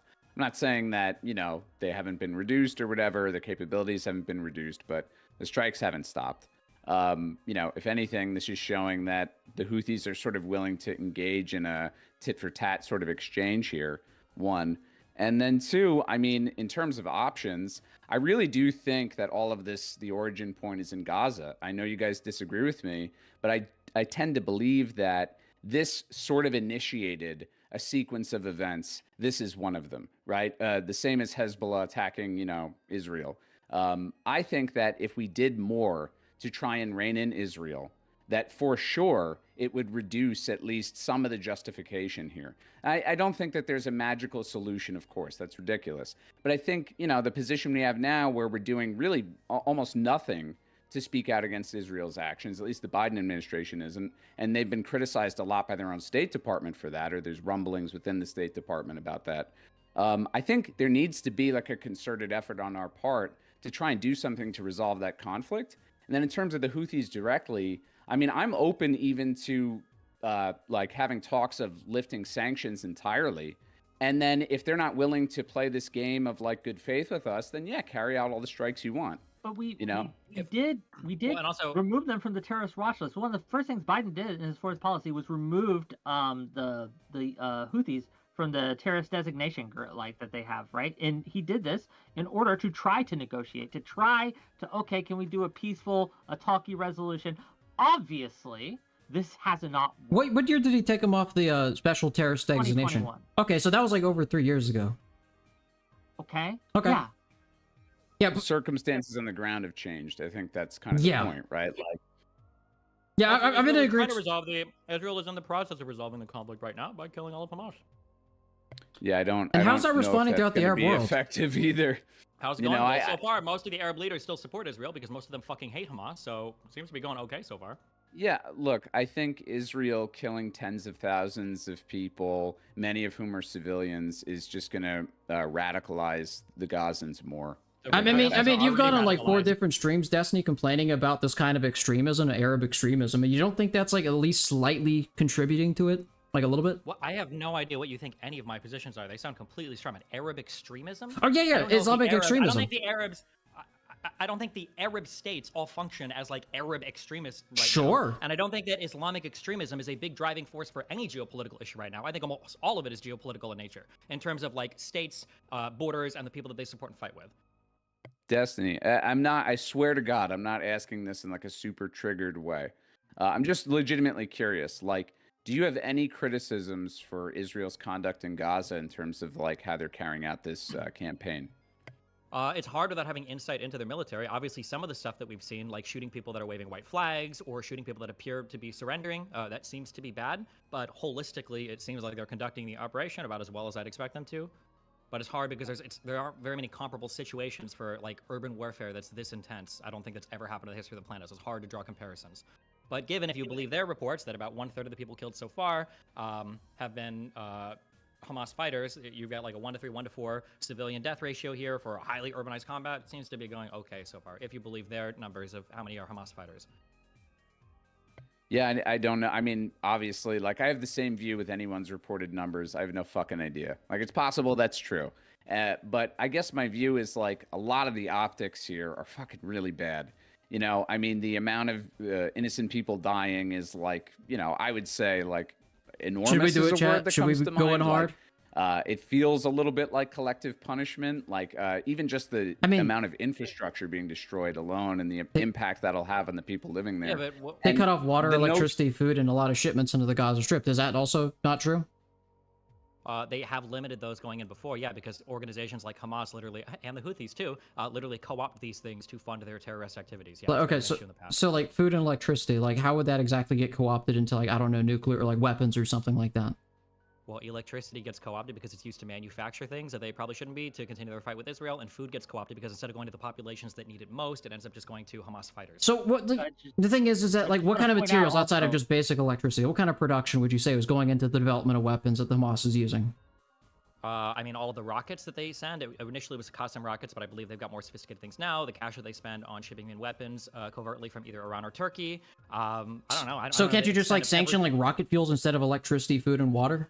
I don't think there's a special fuel called rocket fuel. Unfortunately, I don't know. That's pretty easy to spot on the the truckload. You know, it's kind of hard to sneak in like, you know, ammo and weapons through like electricity lines and power plants. Well, humans are creatures of high ingenuity, so believe it or not, they can repurpose other things. Like when Hamas digs up water pipes from old factories and uses them to fire rockets, you can actually use things for multi-purpose. Yeah, but the materials actually you'd have to smuggle into there is not going to be coming through your fucking power outlet.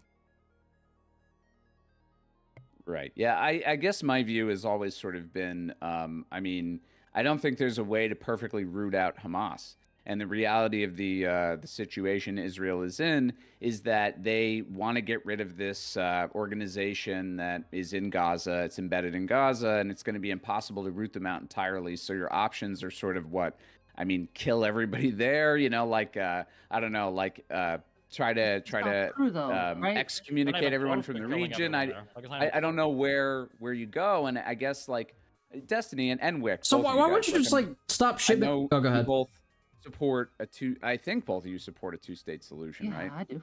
Yeah, the Palestinians don't. So right, but okay, but that's my point. Like, how can you support a two-state solution if you feel like the Palestinians are totally against it? I mean, doesn't that mean it's impossible? Well, yeah. it's impossible as long as Hamas has any kind of authority in the region, right? As long as Hamas exists, there will never be a two-state solution. So if you support a two-state solution, Hamas just has to cease to exist. Yeah, and no, we don't need like look. I want to clarify this. I want to be very clear here. I don't need Hamas to literally every single Hamas member to be dead for this to happen. What we need to do is simply degrade their ability to make attacks against Israeli civilians as well as Palestinian civilians, because let's not forget that one of the victims of Hamas are the Palestinians. They kill, capture, and torture their own citizens, right? Let's not forget that. But as long as they have any authority in the region, right, this is going to be a perpetual problem.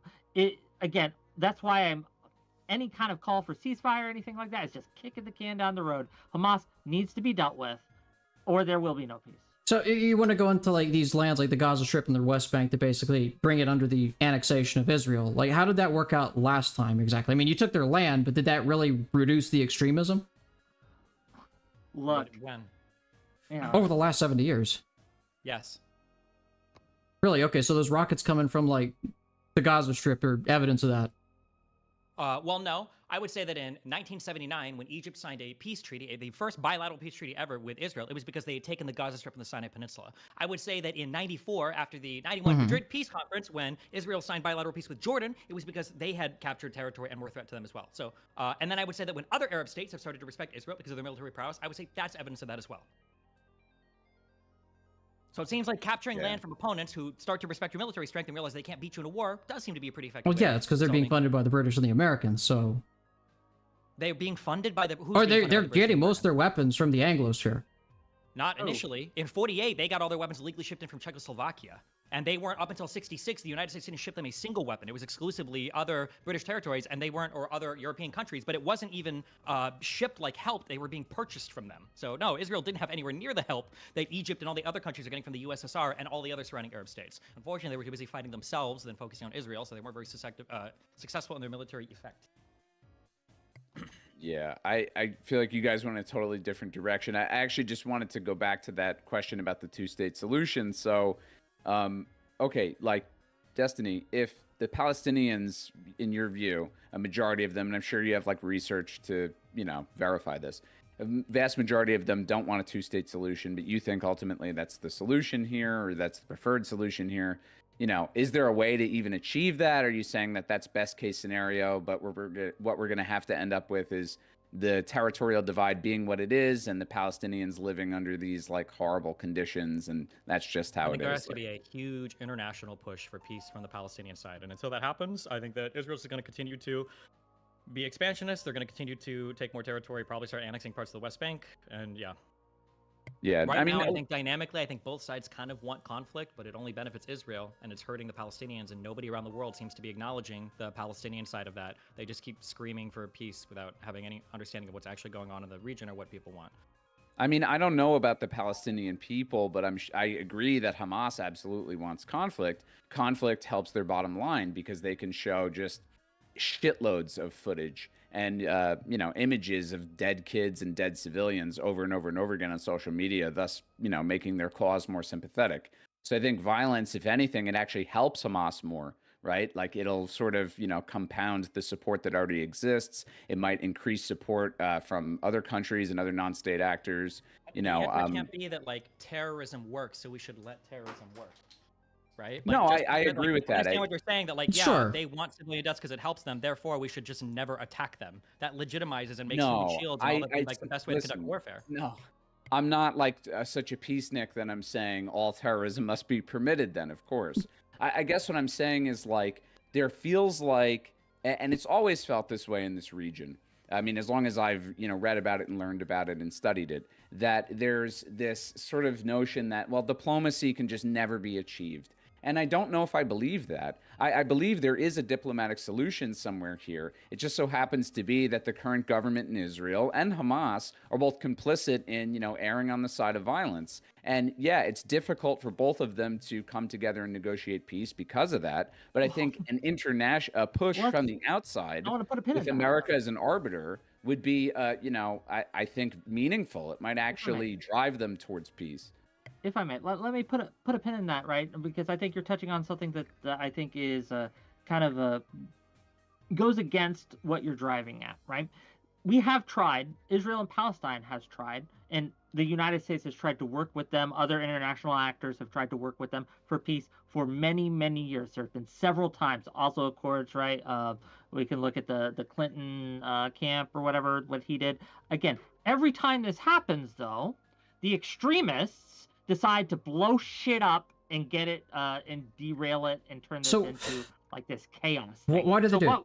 Well, at a certain point, these extremists that are blowing shit up every time we try to talk peace need to be blown up themselves. Why are they blowing things up? Eliminate them as much as we possibly can from the table, so they stop fucking with us when we're trying to bring actual peace to this region. Okay. Hamas needs to go.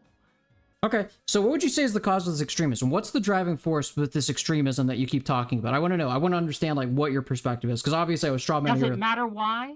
So they're just blowing up people for no reason. They're just gunning people. Where it Driving is. force for the Palestinians because they feel like the Jewish people that exist right now in Israel don't belong there. That they shouldn't have come 80 years ago and they need to be expelled.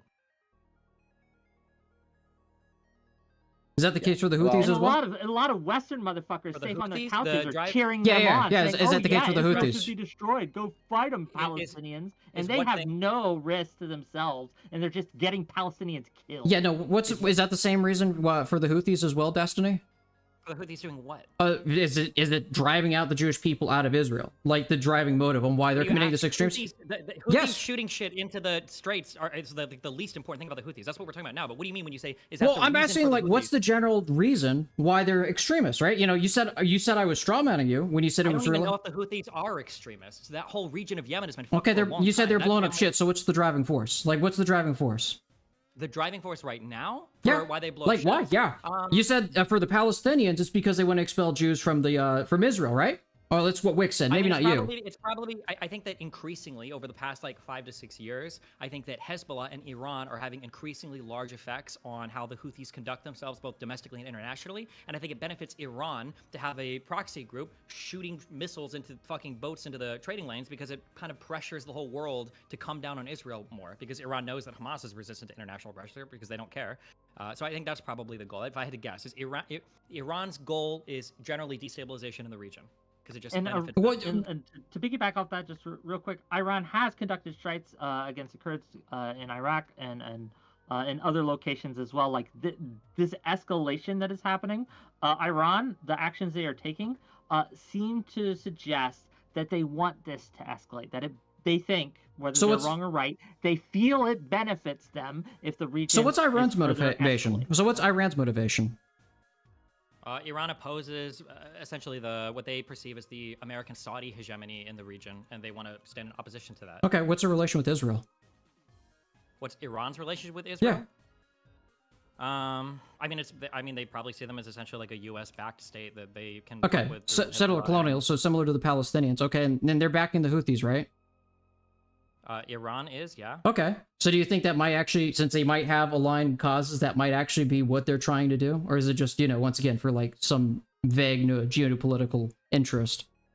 Since they have aligned causes, that's what they want to do. Well, yeah, like I'm trying to ask you because you said the Palestinians wanted to drive the Jews out of Israel, right? That was their motivation, right? Okay, correct. And you already said that with Israel, or not Israel, Iran is a similar instance, right? With it, I don't think Iran cares that much. No, I think that Iran's goal is opposition to what they perceive as a Saudi-U.S. hegemony, and Israel is a part of that. But I don't think Persians or Iran, even the Ayatollah, I think give a fuck about Israel. Okay, like, really, I don't think. Other than Israel and them hate each other, yeah.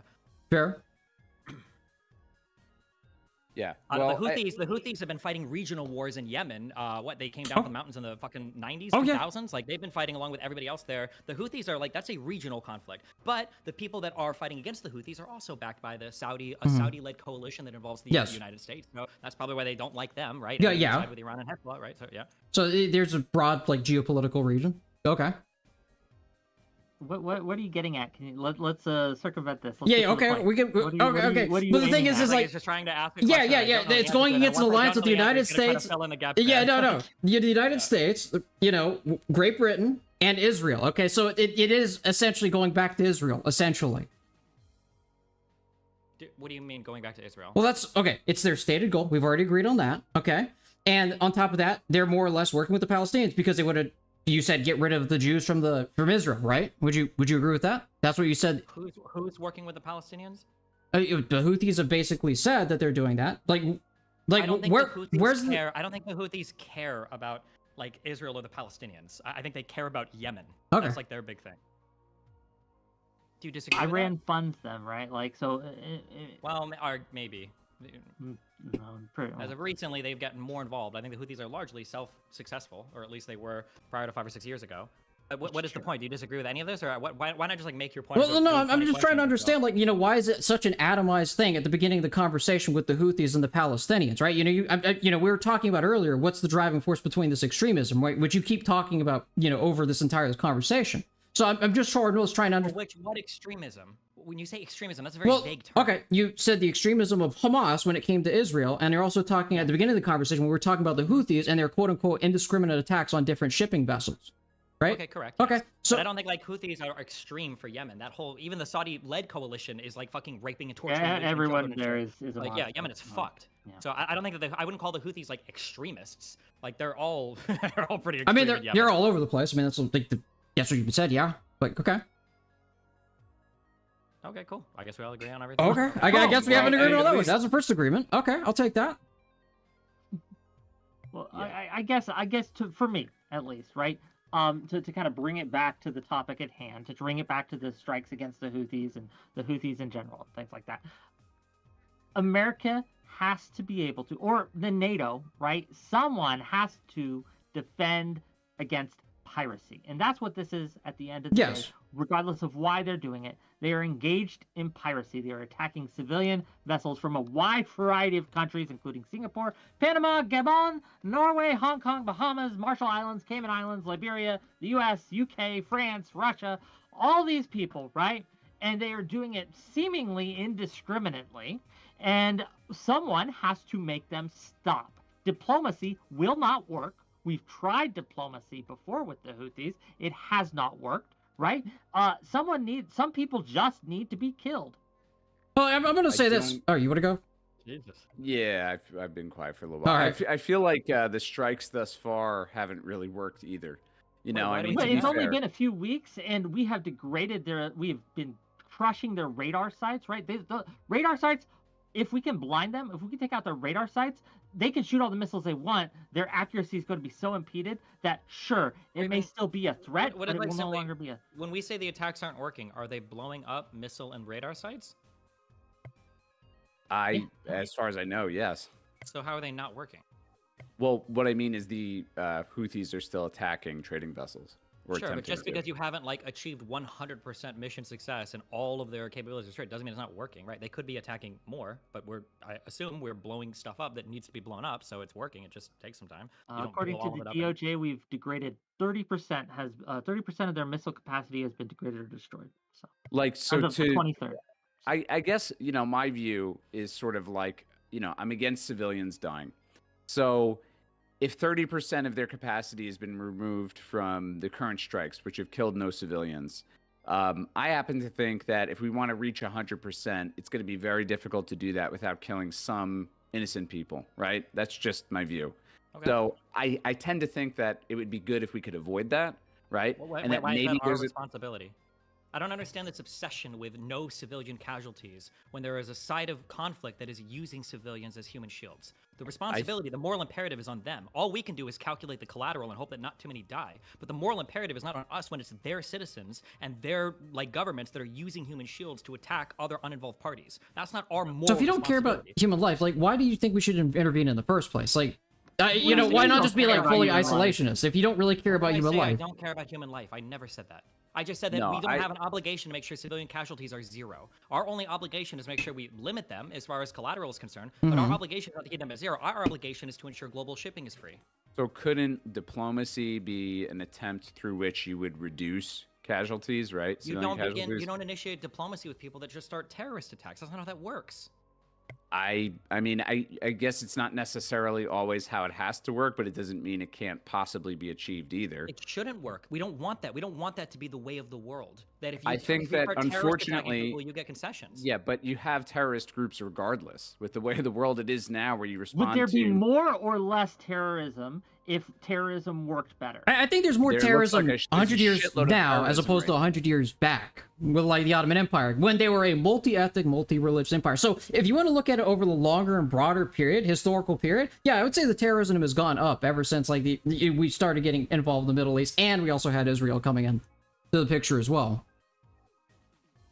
I'm pretty sure that's just not true at all. I have no idea how much terrorism there was in the There's Ottoman probably Empire in increases 1900. and decreases depending on what particularly is going on in the region. I'm sure since the collapse of the Ottoman Empire, but even the Ottoman Empire had pogroms against Jews, genocides that occurred within its borders, periods of expansion and contraction. Like, it's not like the Ottoman Empire was the most. I mean, it Sure. lasted for a long time. And it Yeah, was but a it was general sense of yeah, stability, but for a significant part of its history, it was tolerant. It was very towards tolerant Jews. under the jizya system, which other people, like Christians or Jews, could exist within the Ottoman Empire, but just pay its special tax. Is that the case nowadays? Would you say that's a thing? Or, I mean, that's your main concern about the Palestinians taking over, is driving the Jews out or just, getting rid of them?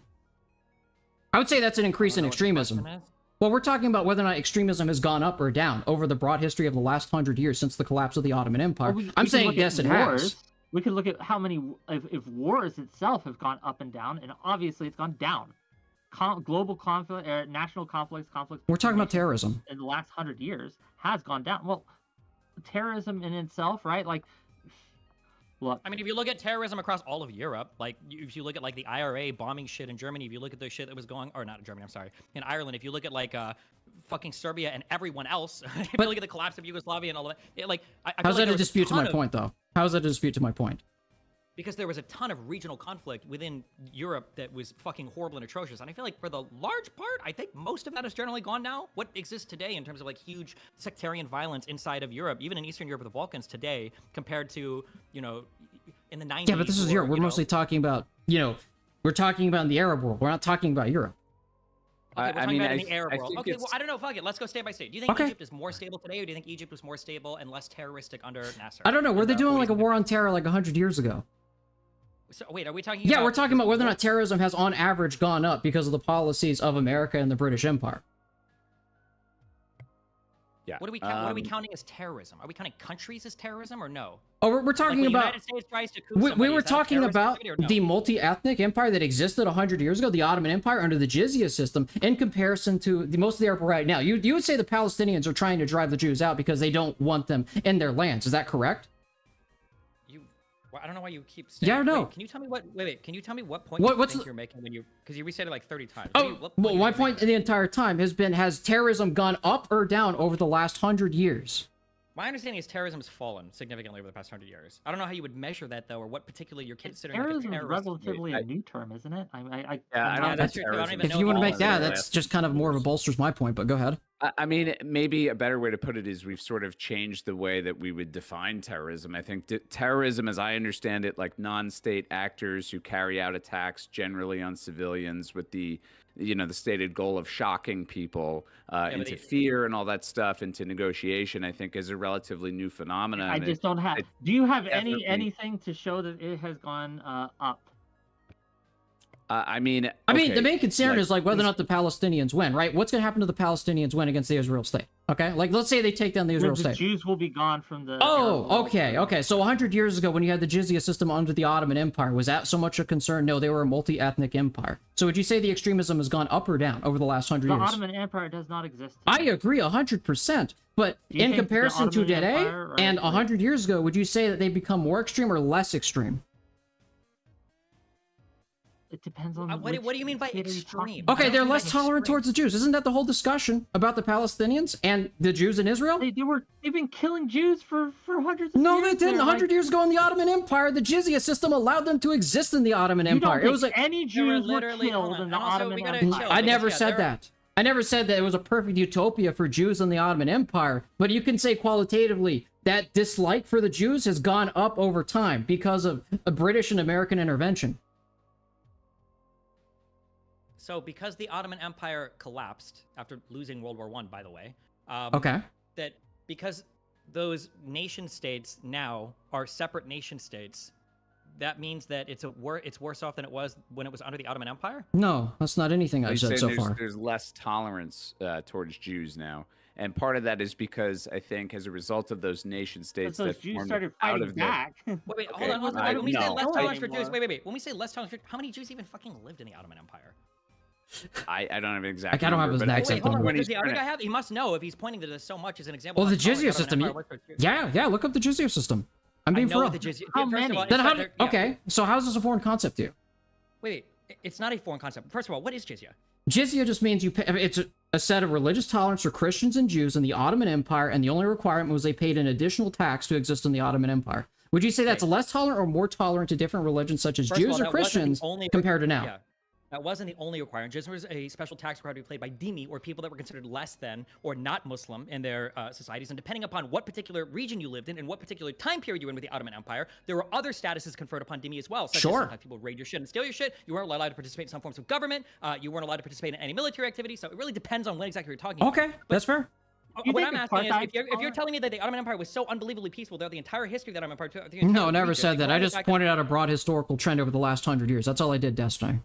Hold on, a broad historical trend over the last 100 years. Yeah, would you say your entire years. argument is about the Palestinians being less tolerant right now is because if they win, they're going to eradicate the Jews or kick them out of Israel? Is that not your entire argument?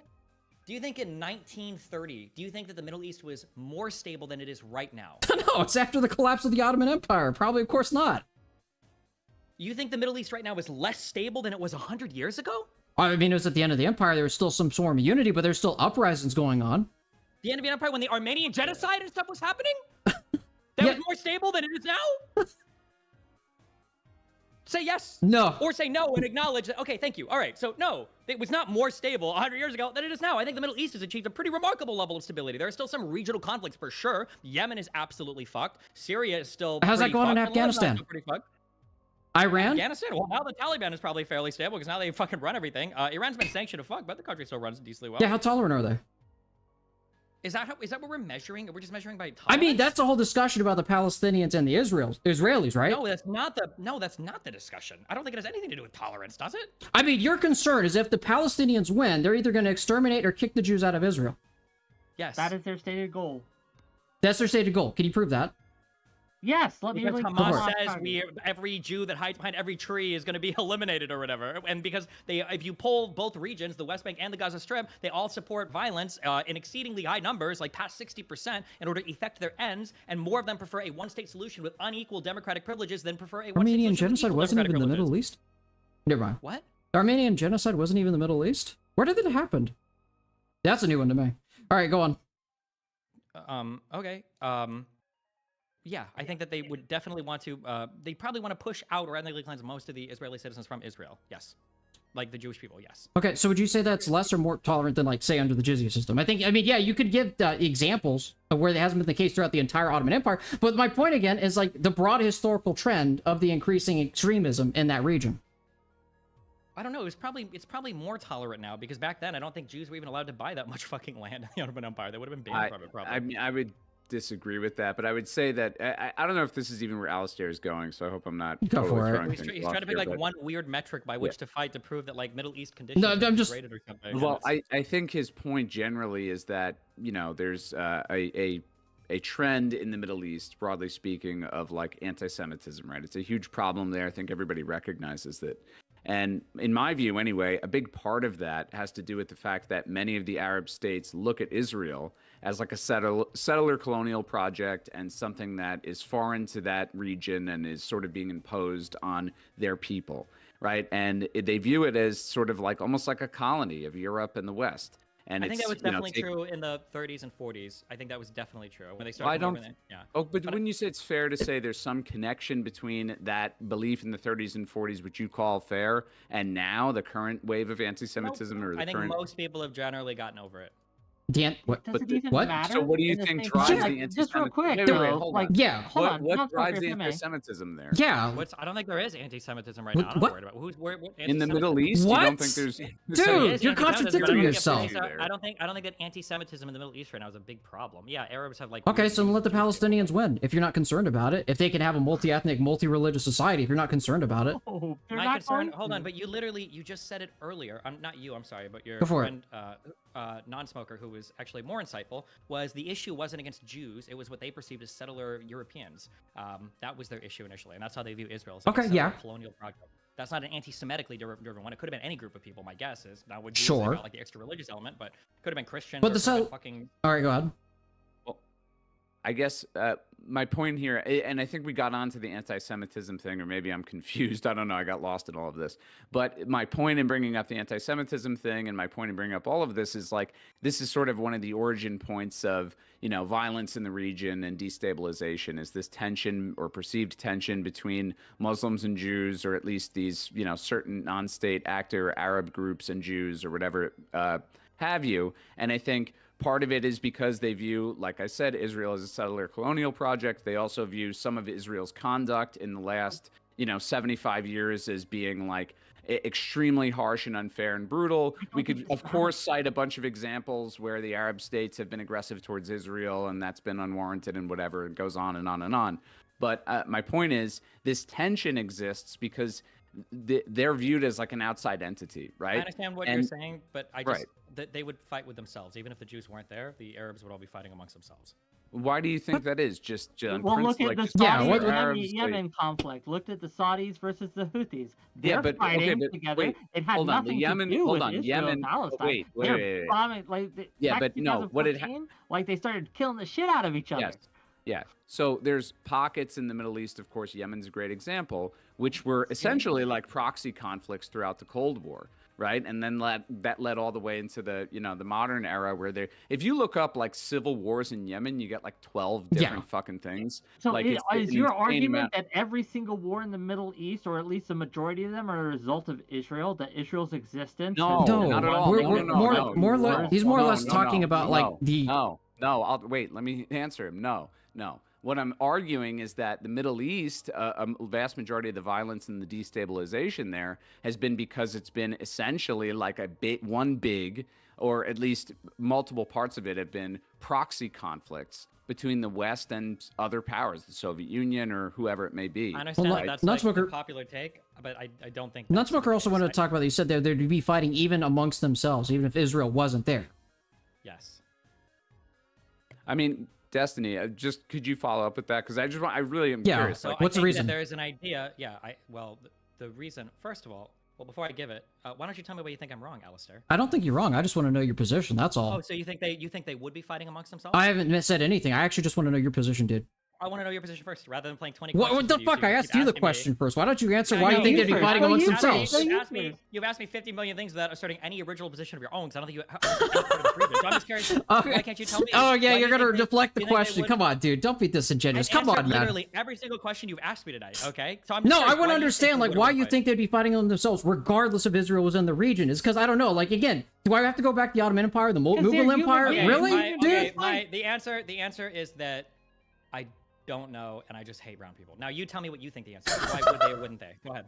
I just think, you know, I just think Muslims are just inherently superior. Yeah, obviously, dude. Yeah, you know, they're more cohesive. Neither do you. You hadn't really answered yourself. Okay, well, I'll give you an answer. Thank you. My answer is because even when Israel was starting to ship in citizens, what you saw among all of the competing Arab people that had initially, in letters to... Oh, there's a really famous one, but I don't remember it. But basically, Arabs were vying after the collapse of the Ottoman Empire for a pan-Arab state, okay? People wanted to recreate, okay, the Ottoman Empire, but the fucking Turks running everything, okay? Which they really didn't like because the Turks did run the Ottoman Empire. You keep saying all the Arabs got along and all the Muslims, but actually it was the Turks running them, okay? So they wanted to create a pan-Arab nation, okay, without the fucking Turks involved, which would have been based for them. But what you see when their conflict with Israel starts is there's actually a ton of vying against each other the entire time, vying for jockeying for that position, who's going to lead the world. So whether that was Nasser in Egypt in the 40s and 50s, or whether that was Saddam Hussein eventually with Iraq, or whether that was all of the other types of sectarian violence that occurs through other countries. The Yemen country is a really good example of that. Arabs were constantly, or whether that was the Iran-Iraq war, which some people report sees up to 1 million deaths that happened, okay, in that war, up to 2 million casualties. We're still talking about post-Ottoman Empire? Because again, like, you know, you're not really making your point. Every single conflict that I just brought up was a post-Ottoman Empire conflict. Yeah, what's your point? Okay. Even if there'd be no fighting amongst themselves, you said even without Israel. This was right after the collapse of the Ottoman Empire. I want you to justify why you think that's just the automatic default to the Middle East. Like, not necessarily just the collapse of the Ottoman Empire, dude. I just said it. That wasn't because of you just gave an instance of the collapse of the Ottoman Empire. No fucking shit. What's your point here? Those things weren't instances of the collapse of the Ottoman Empire. Those were Arab leaders that were vying to be leaders of a new pan-Arab state. What's your point? Now, actually justify why you think they'd be fighting regardless. Even if Israel wasn't there. Yeah, because it was the collapse of the Ottoman Empire. No fucking shit, dude. So I then don't you care agree about the with me. Ottoman Wait, Empire. so then The you Ottoman agree with me. Empire- You're the Because one who the gave this Ottoman- example to justify Wait, your okay, so then- reason why they'd be fighting because- regardless, even if Israel wasn't there. You still haven't Do justified you your think point, that- by the way. Hold on. Do you think Israel being there is why the Ottoman Empire You collapsed? got mad at me for saying they'd be all hunky-dory, happy, and Do you kumbaya think that just Israel as a being there default, is dude. why the Ottoman Like, come Empire on, man. collapsed? Like, I'm asking don't you know for your what's position, going because on. I'm not Do you saying think that. I'm not wait, saying that, man.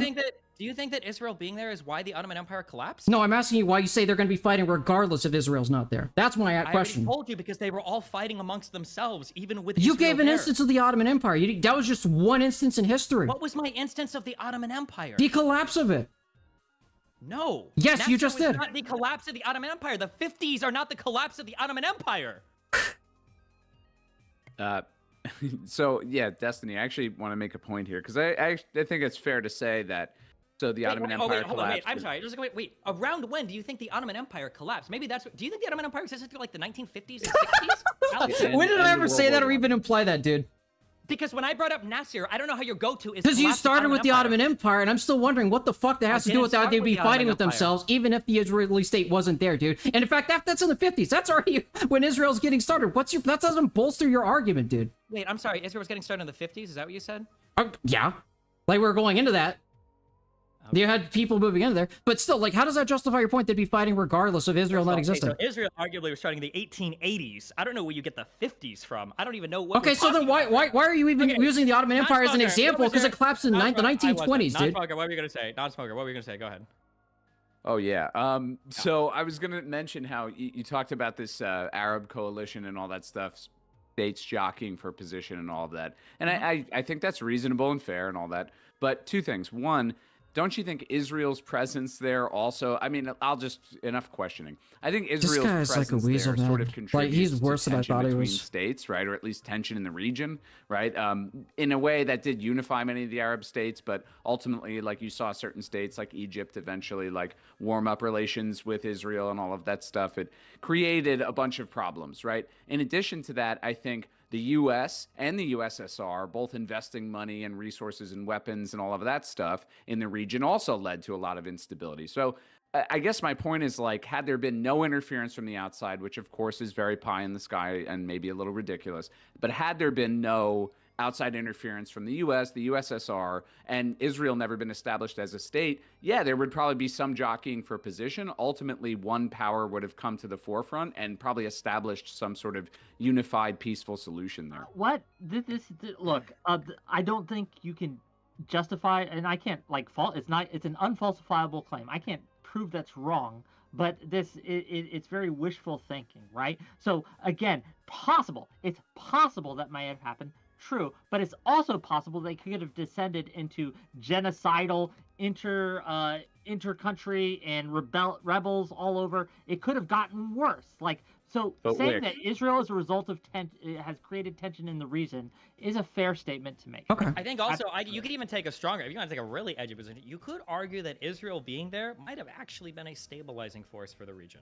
You could argue that. It gave all of the Arab states a common enemy for a little bit, so when they were bullying each other, it was really just to fight with Israel, and the fact that Israel was able to prove through military might a stable state that could exist there, the Arab states, one at a time, signing peace with Israel, maybe was a stabilizing force in that particular part of the world. Maybe? It's possible. I think initially you could make that argument, but as Israel, solidified itself and became a regional power, I think ultimately it's been more divisive than I think that argument gets stronger over time, right? When Israel first founded, there was a lot of conflict in the region, right? No, but that to Destiny's point is that unified the Arab states around hating Israel, right? When I'm but then saying eventually they started to like Israel because the U.S. paid them a lot of money, and then they started trading Right. with Israel. And Which is making the region more. I gotta let Nonsmoker go. You're right. Stability. It led to, there, as Destiny mentioned, all these other conflicts in the region. I think part of it happened because certain states had warmer relations with Israel, other states didn't.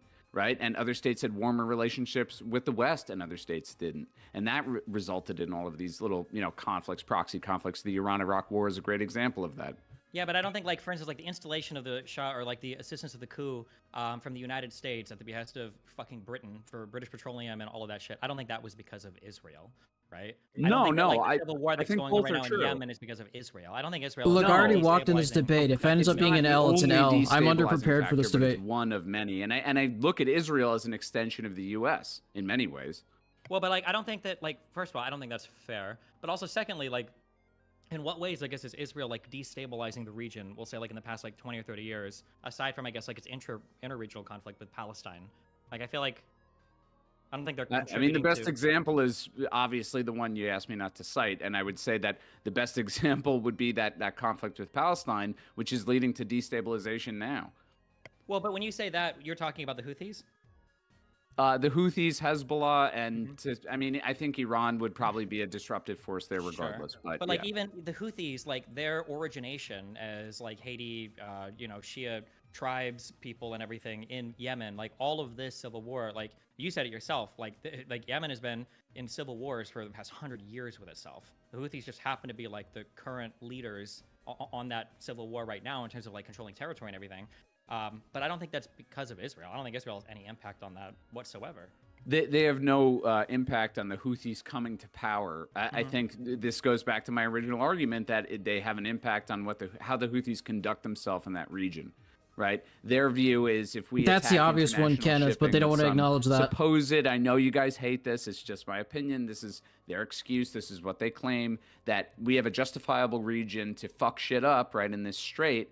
Okay, now we can sort of assert ourselves as a legitimate regional power. Had it not been for this conflict between Israel and Hamas, then perhaps there would have been no strikes on shipping vessels. And my evidence for that would be that the Houthis have been active in that region for years and years, and they haven't tried anything like this. Well, they have, though. I mean, like, I need to look up, like, attacks in, like, the Straits. I'm not sure. Not to this extent. Not to this extent, I agree. But, like, they literally gotten ballistic missiles from Iran that they've shot into Riyadh, the Saudi Arabian capital. Like, they've literally shot ballistic missiles from... Yeah, but that was because the Saudis were backing the other groups that they're fighting with for control over Yemen. I'm saying I understand, but that's not related to Israel, right? And Egypt was backing groups in Yemen as well, and Iran was backing groups in Yemen as well. Like everybody's kind of like, but these are all Arab states. I don't think I don't think Israel is like backing. Yeah, I'm pretty sure Yemen. Israel stayed out of it for the most part. I can't remember. At least I'm not aware of any side Israel is backing. Israel, you could tie into this recent conflict. Is my point. I mean, they say that, but I think that they like Iran wants to fight with Saudi Arabia. And Iran will look for any reason to get their proxies to fight with Saudi Arabia. It happens to be Israel, but if it was any other like Sunni majority country there, it might be just as much of that. It might be the country of Israel Hamid that that Hamas is operating out of, and that Houthis are shooting missiles into the ocean to support. Like, I'm of the belief that the Houthis aren't necessarily just an Iranian proxy. I don't know if that's exactly the argument you're making. I think they have their own agenda here, and I think their own 100%. Agenda. Right. So they're trying to establish their own autonomy, I guess would be a way to put it, right? Like we can conduct ourselves however we want and fucking deal with it. And I think part of their justification for that is this conflict in Gaza. And, look, I mean, I don't know. Maybe you guys don't see that connection whatsoever. I think that it's a big part of their messaging. I think in their justification. I just don't think it matters, right? Well, I don't think it matters at the end. And what you're saying is true in that, like the Houthis' takeover of the government and everything was largely in response to the administration, Ali Abdul Saleh, that was supported by Saudi Arabia and that coalition before, right? Yeah, for sure. A lot of people didn't like him for a lot of good reasons, and that was part of where the Houthi gained a lot of their fighting force and a lot of the support through that country. However, as the Houthis became more established and were fighting more and more with Saudi Arabia, right? Because now Saudi has a coalition that they lead where they go airstrikes and everything. The Houthis originally do not want to be taking part in any conflicts on behalf of Hezbollah and Iran, because the whole part of the whole condemnation of like Saleh and prior governments was like, oh, you're just stooges of the West, you're stooges of their governments. Yeah. However, over the past like 5 or 6 years, as the Saudi coalition attacks have stepped up, now I think the Houthis, well, not now, but prior to this, they're looking at other countries like well, fuck, now we're going to get kind of fucked. We know how to conduct war well. We've kind of proven ourselves. Now I think they look to Hezbollah and Iran for assistance in terms of weapons and assistance in terms of targeting. And as a result of that, they're going to be taking part more in Iranian-backed affairs, because Iran's not just going to support that they don't get anything at all out of it. And while fighting with Saudi Arabia is good, destabilization of the Red Sea and everything is also good, because now they've got like even more conflict in the region, and Iran is a loser right now, so any conflict probably benefits them, I think. Yeah, I mean, look, I think that's actually a very good telling of the whole history with Saleh and all that stuff, and how the Houthis came to power. And I think that's all well and good and valid, and would explain why they have different interests now than when they initially came to power. It's kind of interesting. They actually brought Saleh back and formed a coalition with him in 2016. I think, yeah. 2016, and they ended up. They killed him, right? But yeah, like a year later killed him, which is, but Yeah. it's this rapidly changing political climate there because it's ultra unstable. And I think if you look at the Houthis' track record, it doesn't actually indicate like some great vision of like these goals, these well thought out goals. It's more like these opportunistic moments where they do this or they do that or they carry out that strike or whatever. And this is just one moment where they say, hey, there's a moral justification for this supposed. We have an excuse. Right. And we're going to do this and assert ourselves. We know we're probably going to get attacked back, and that's going to make us look sympathetic. Right. I I think the reason why now is because they're getting roped into the whole Iran-Hezbollah paradigm. Because if Iran and Hezbollah didn't exist, assuming I'm being like as fucking unbelievably charitable as possible, Houthis and the people that support the Houthis really just kind of want like a stable Yemen. And they didn't really appreciate the 33 fucking year long presidency of Saleh, who refused like on 3 or 4 different occasions to actually transfer power despite saying over and over again that he would. And they don't appreciate the Saudis trying to bomb and destroy their fucking shit all day and fuck their people over. So like, you know what? The Houthis are the ones that emerged as the powerful leaders in the area, and they're the ones that are, kind of taking point at everything. However, I don't think they ever would have been involved in bombing vessels and shipping lanes if it wasn't because they saw Iran and Hezbollah could provide a lot of support to them. So when they say they're attacking it because of Gaza, that's half true, but it's really because of Iran's relationship with Israel and Saudi Arabia.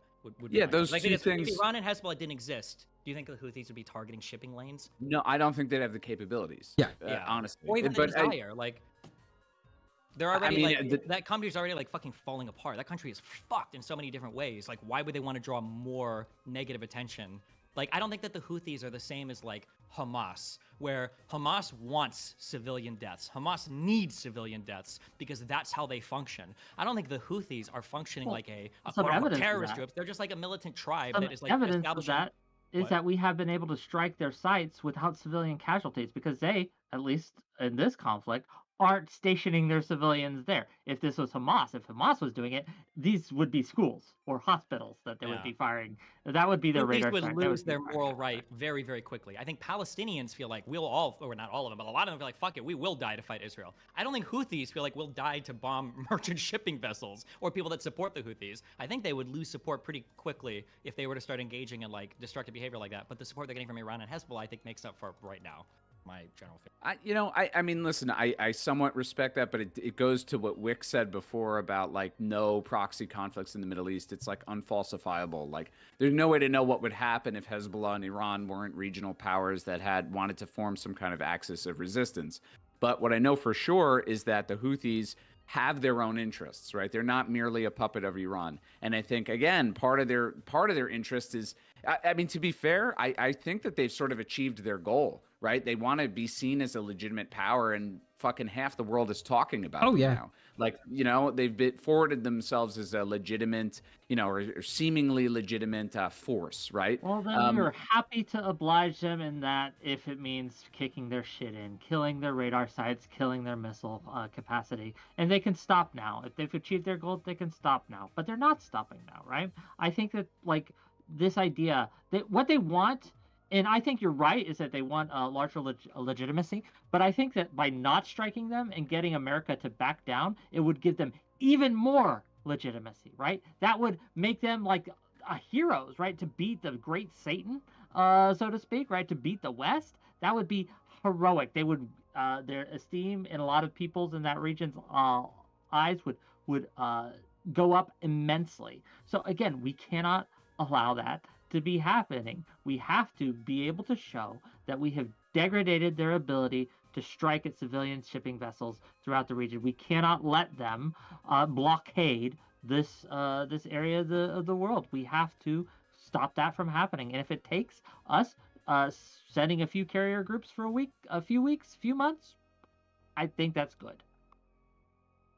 Yeah, I mean, I don't know. Like, this is, honestly, it could be even like steel manning your position, but I do kind of want to mention, like, Reagan's actions in Lebanon, right? Like, Reagan withdrew the Marines, right? And essentially, made it seem like there was a point at which he would not support Israel's actions there. Okay.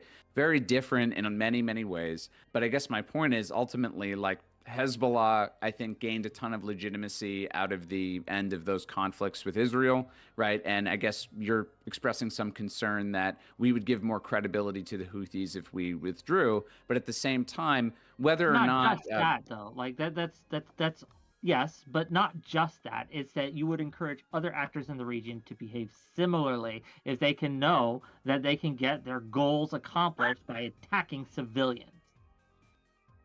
I think there's also Right. something to be said for like the U.S. will fuck your shit up if you act inappropriately, and people try to be mindful of that. Like, I would say that part of the reason why we were able to pull out of Afghanistan without the Taliban just like bombing the fuck out of all of our shit, and by not doing it, is because they genuinely wanted us to get the fuck out. Like, the Taliban did not want us there anymore, and they know that if they were to engage in attacks like that, there would be another surge and their shit would be fucked up for however many more years. Yeah. You know, we've got the political will to stay there. So I think that like I think the U.S. works as a decent deterrent for ensuring you know, relative tranquility in some respects. A lot of the results of a lot of these the heightened tensions in the world, right, is because perceived or real, people see American hegemony as being less, right, as kind of fading away, as America having less power than we did back in the 90s, right? And I think that we're seeing the world fracture because of that. We're seeing this regional conflicts are increasing, right? We're seeing this rising tensions in a lot of the world, not just in that region either. We can look at China saber rattling at Taiwan, right? Like the collapse of Pax Americana is going to lead to death and destruction throughout the world, right? And I don't want that. I want to stop that from happening. I would like America to be strong again in the world. I want us to be a leader in the world, because if not us, then who? And the who is very clear. It'll be either Xi Jinping or Putin. And I don't want either of those things to happen. I mean, I think trying to like reestablish the Pax Americana, which I think is, you know, to some extent waning because objectively, you know, our actions throughout the rest of the world have pissed a lot of people off, and they're seeing the rise of powers like definitely China and to a lesser extent Russia as like opportunities for large global powers that they would prefer to have a favorable relationship with. I don't think that the best response to that is necessarily carrying out more violent action, thus pushing different regions of the world more into China's circle or Russia's circle.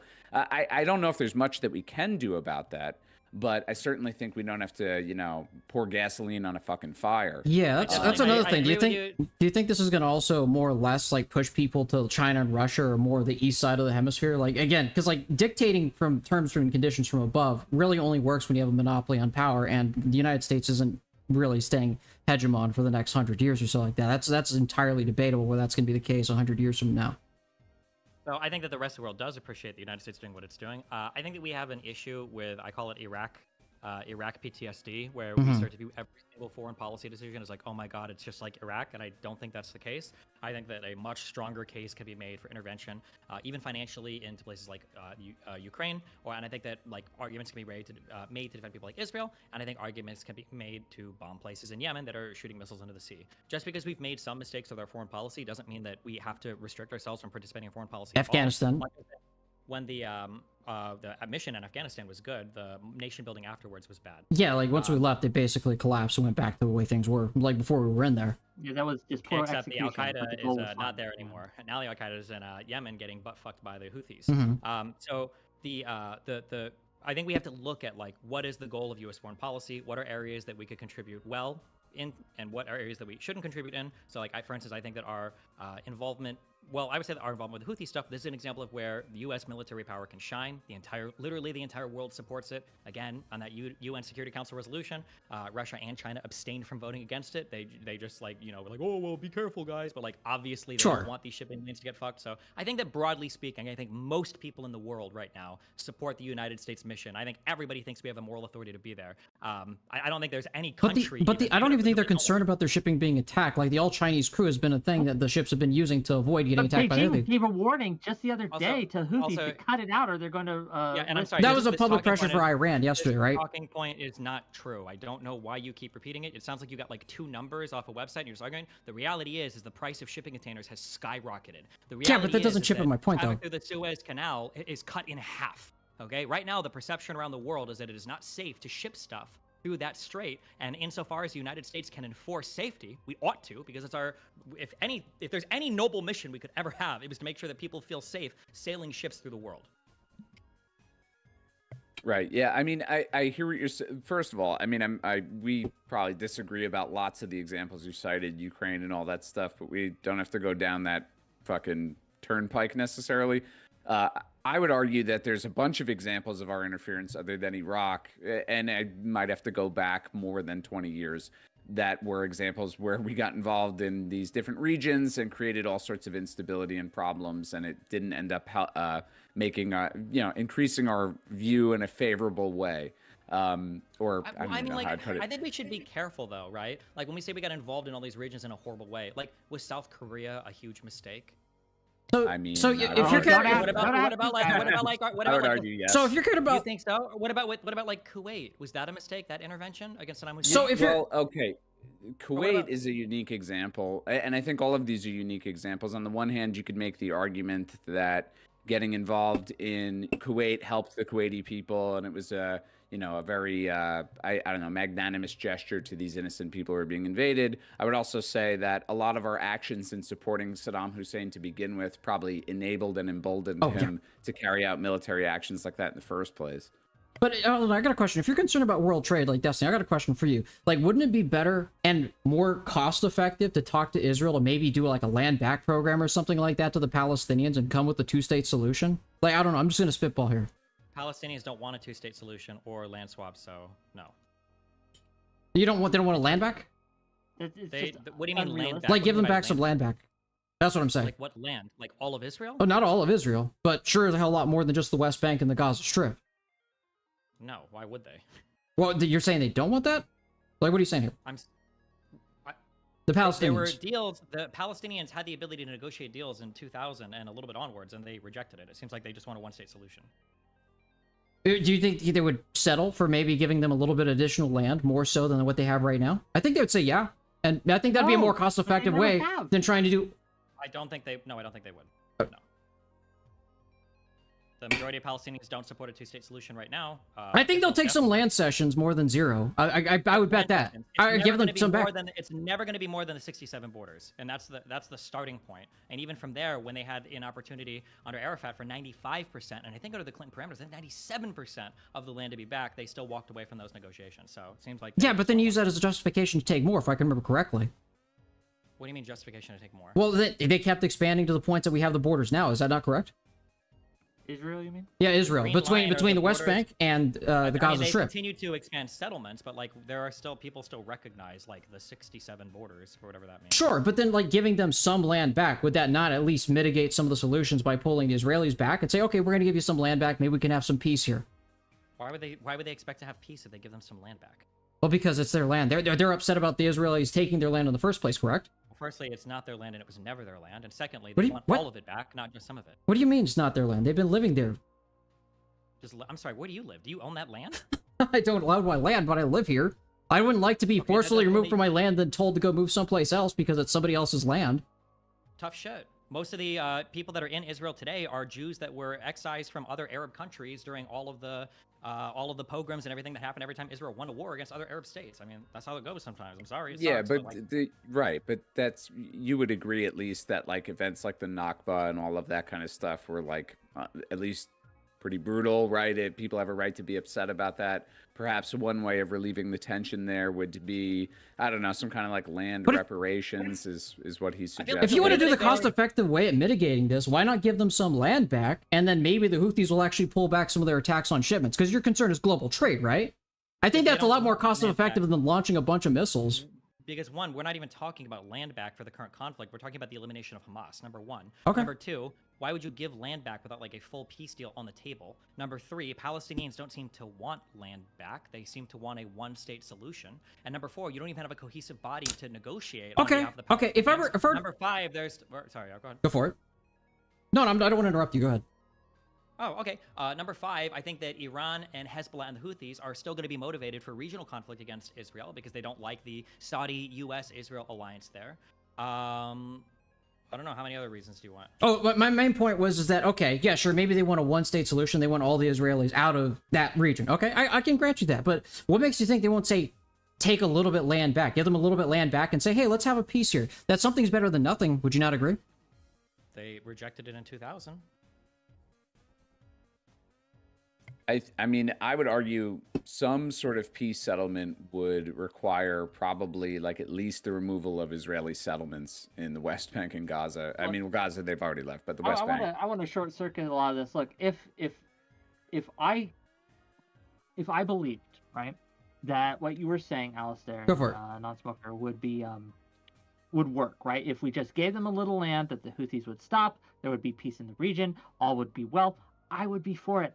I'd be great. I'm like, tell you what, you can even bomb them after the fact. You can bomb the fuck out of the Houthis. The problem is, if I may finish, the problem is I don't think it will. There is no evidence to suggest. Okay, tell you what, there's plenty of evidence to suggest otherwise. That in fact, by giving in to the demands of the Houthis right now, that it would only embolden them and other actors in the region to continue to engage in this kind of practice every time they have a disagreement or they want something or concession. Well, tell you what, give them back some of the land, and then you have my permission to fucking bomb the fuck out of them if they still start shit. How about that? I don't believe you. I don't believe you. Okay, what's the loss? You get a little land, like the Israelis. There would be concessions, like when Israel withdrew from the Gaza Strip occupation and allowed elections back in 2004, 2005, that area, right?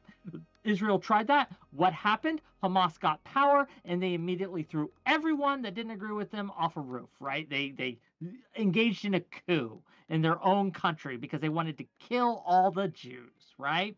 And so we have very recent, this wasn't like 50 years ago, this was less than 20 years ago that this happened. Obviously, right, there's plenty of evidence to suggest that giving in to them just isn't going to work. I mean, I don't give me some instances where you've given back to them. Give me some instances where you'd say you give them back. Withdrew from the occupation of Gaza. Well, not me. Israel withdrew from the occupation of Gaza in 2005, right?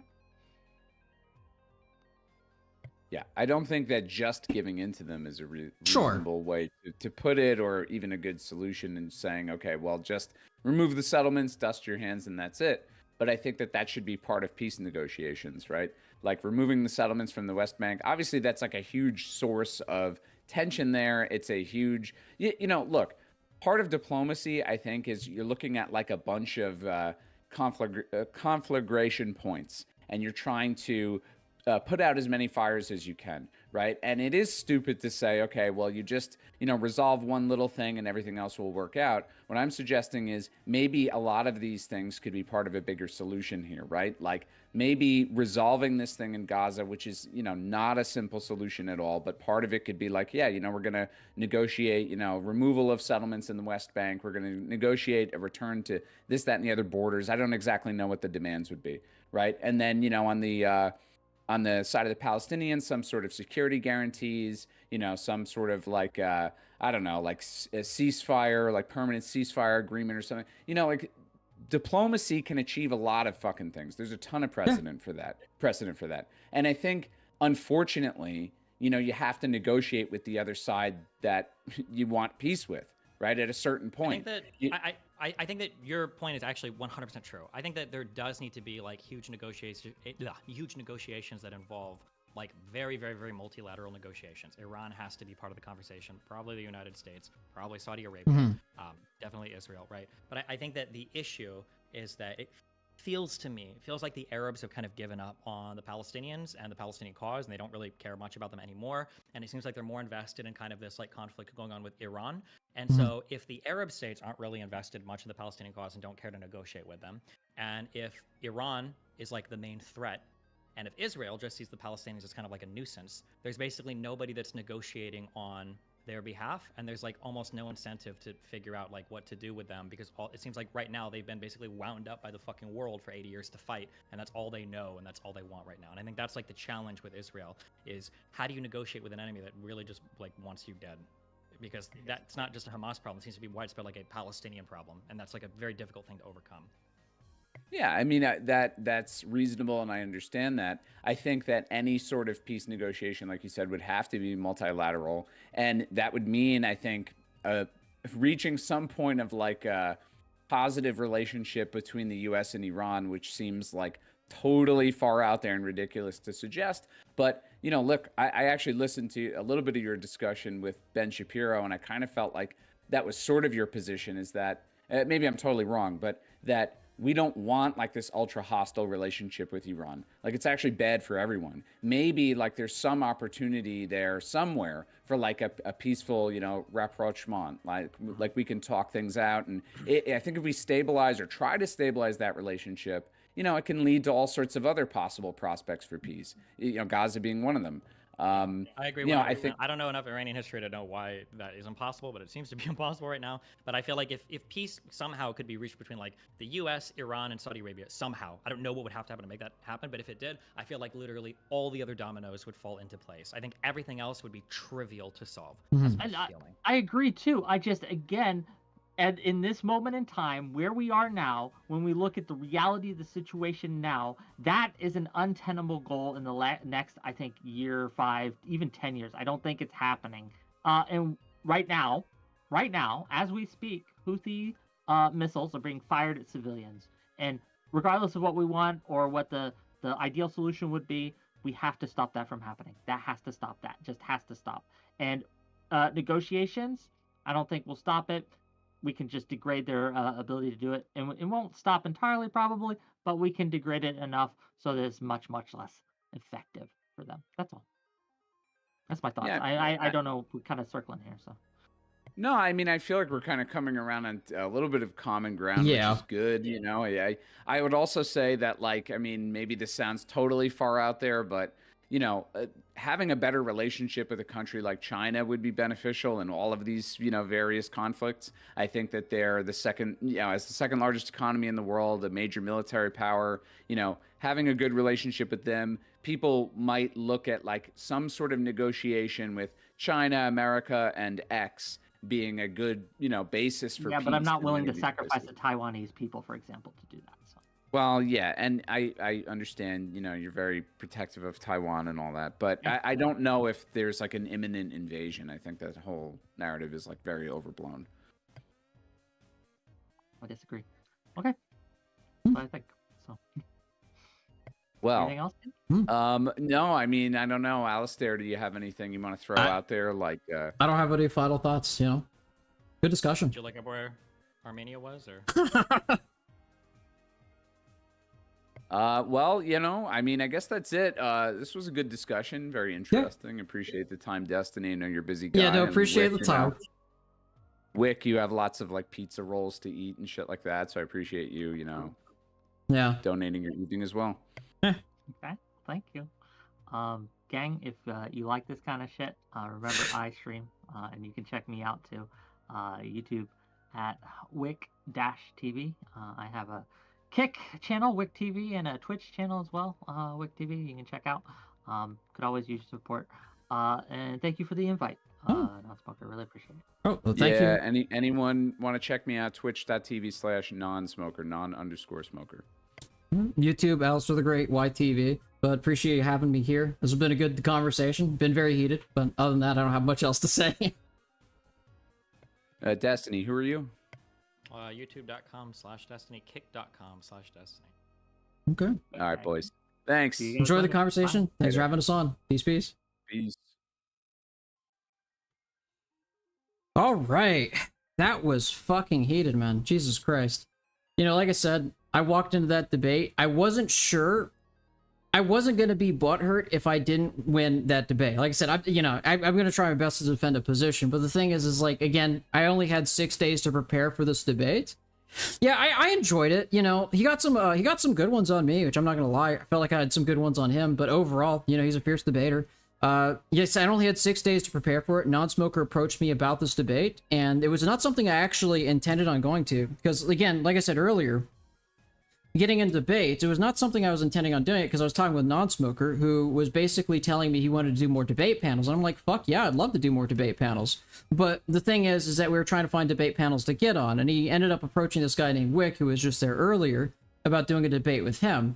And then, you know, apparently Wick had chose his partner to be Destiny.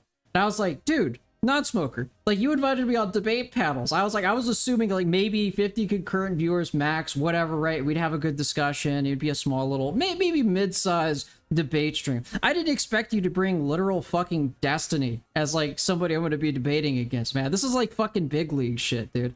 It's like I've only had 6 days to repair, which is like I said, I'm not upset if I didn't win that debate, because again, I've only really had 6 days to really go in depth about a lot of this stuff. I'm not pretending I'm an expert on this sorts of stuff, but it is what it is. I enjoyed the discussion. Yeah, I love my little Emily ACAB. Emily ACAB. Palestine will be free. We have Emily ACAB, Antifa Super Soldier, and PC Principal, bro. We got the whole cast here. But again, you know, like I said, if this debate was an L, it's an L. I accept that. You know, I'm not an expert on this sorts of stuff. I studied over the last week because I was told that I was going to be debating history. Yeah, I don't know. Some of it was fuzzy. Some of the stuff was I was more confident in saying as previously. But again, like, yeah, like I've only had like 6 days to really prepare for this stuff. So I was like, you know, if it ended up being an L with Destiny, I mean, history is mixed. History is a mix. If it was an L, it's an L. Like I said, I accepted if the debate was an L because again, I'm a little bit outmatched. I've been busy at work. I didn't really have a lot of time to study this stuff. I tried to squeeze in as much time as possible to really kind of grasp the historical understanding about the geopolitical conflict, the history of Israel, Palestine, the Ottoman Empire, the British Mandate of Palestine, you know, all the sort of stuff that's kind of led to things today. Because a lot of these geopolitical conflicts, you know, have to be understood from a historical position. And so you can't really understand a current conflict unless you understand the history of it. So I tried to study as much as I could. Again, you know, I was clearly lacking in a couple of parts. I admit that. But again, you know, 6 days to prepare for a debate with one of the literal biggest political streamers on YouTube. Like I said, I'm not butthurt that this is an L. Like, you know, I'm not going to pretend you know, I had perfect knowledge about history, but, you know, overall, I enjoyed the stream. I enjoyed the conversation. It got a little bit heated, which I actually enjoyed. It was fun. But, yeah, I think that's pretty much like my closing remarks. Don't forget to sub to the channel. Follow me on Twitch, Kick, whichever you're tuning in on. Because there will be more debate streams. I'm hoping to get more debate panels, because I do enjoy doing debates. But, you know, it really kind of, you know, it's kind of unseen where that's going to go. Like I said, Nonsmoker wanted to do debate panels, and the first debate panel he brings me on was literally fucking Destiny, dude. So, you know, it is what it is. Other than that, don't forget to give a follow, a sub, whatnot. I'm going to go ahead and close off the stream here because I'm starving and I had not had dinner before this debate. So you guys have a wonderful evening. Peace, guys. All right.